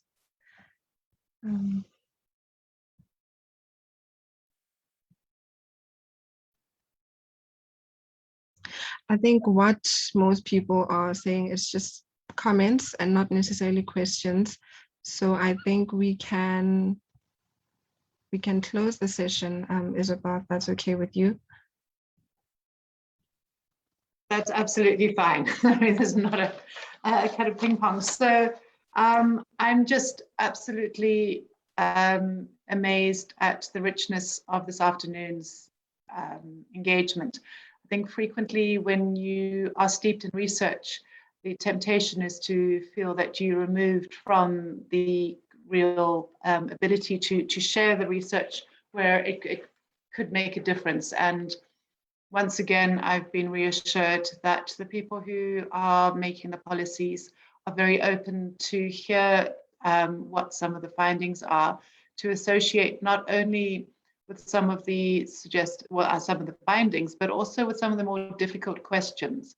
I have been touched by the humility of people who've come on board as policymakers in that capacity, and the openness to looking for solutions that have broad ramifications on improving people's standards of living. So I think I can quite honestly say of the years in which we've been having these colloquia, which would be 6 if this is the 6th annual colloquium, this has been the most rewarding, the most enriching, and therefore the most challenging as well as we go forward. So this last session was an incredibly helpful one to start thinking about how we can be applying the data that has been collected.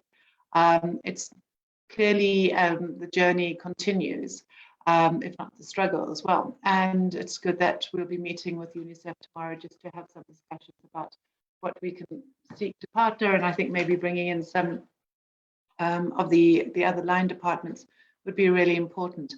So I also want to thank all of you for staying. We've had apologies from people who have had to attend different meetings. Our chair, Langazita, Christine Mohanga, as well as a number of the other participants, and particularly some of the presenters who have other government commitments. I think the richness of the debate from civil society is beginning to come. I've been receiving WhatsApp messages from people who seize with brilliant ideas about how we can proceed to use this. So that lies ahead.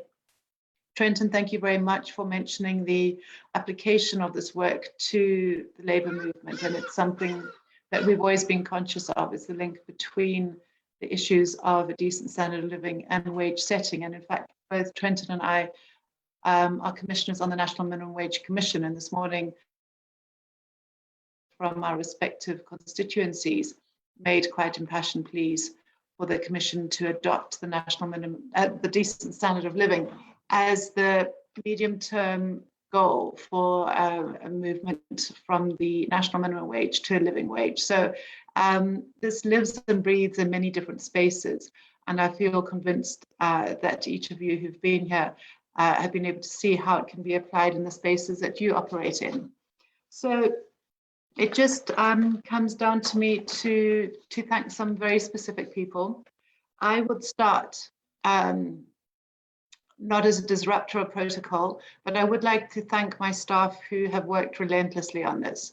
We know that hosting events is difficult in COVID times, even more so, and people have come on board and worked throughout the night. And I can just thank you for a highly polished and enjoyable, that's the point, most enjoyable afternoon. So thank you to all of you.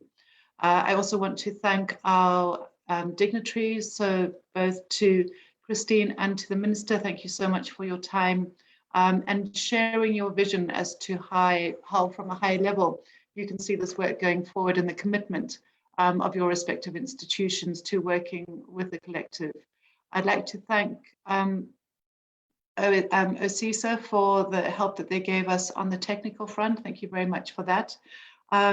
Definitely thank you so much to Friedrich Ebert Stiftung, and I hope that this has been another opportunity for our partnership to make sense as we collectively try to advance ideas and ideals of social democracy in our own democracy here in South Africa. To UNICEF, thank you very much for making the research possible. And to Linda Finley from our service provider who did the telephonic surveys. Thank you so much for your quick turnaround and your ability always to pick up the phone when we had some concerns around that. To SASPI, to LRS, and to the many different people who've come on in this project at different times. Thank you. Before we close off, Isabel, I'm sorry, I missed a hand. I did not see it. My apologies. Tiamo Ditabo, I believe, had a question.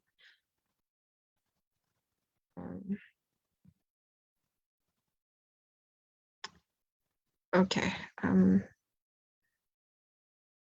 Hi, Paul. I think you're mistaken. I don't have a question, honey. Thank you. Okay, okay. My apologies for the mix-up. Thank you, Isabel. Okay, thank you very much. I also know that not everybody managed to introduce themselves at the beginning, but I would encourage you as you take leave to uncamera yourself and for each of us to put our views on so that we can see everybody. And instead of just having names, let's just have a parting glimpse of everybody's faces. There we go. Thank you, Michael, for doing so. Nice. And can one of the spies please take a picture of everybody's faces, because that'll give us a really nice memory. Hi, Mbuso. Hi, how are you? I will take a screenshot. That's the one, screenshot. Thank you.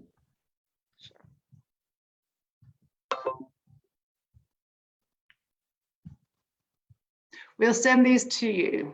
I can see everybody actually angling around their phone to get their own screenshot, but we will be sending with some of the final presentations. So thank you, everybody, and thank you for staying. We didn't give you opportunity to get up and have tea because we had you so wrapped in the conversation. Have a good evening, and tomorrow is Friday. Thank you. Thank you all. Go well.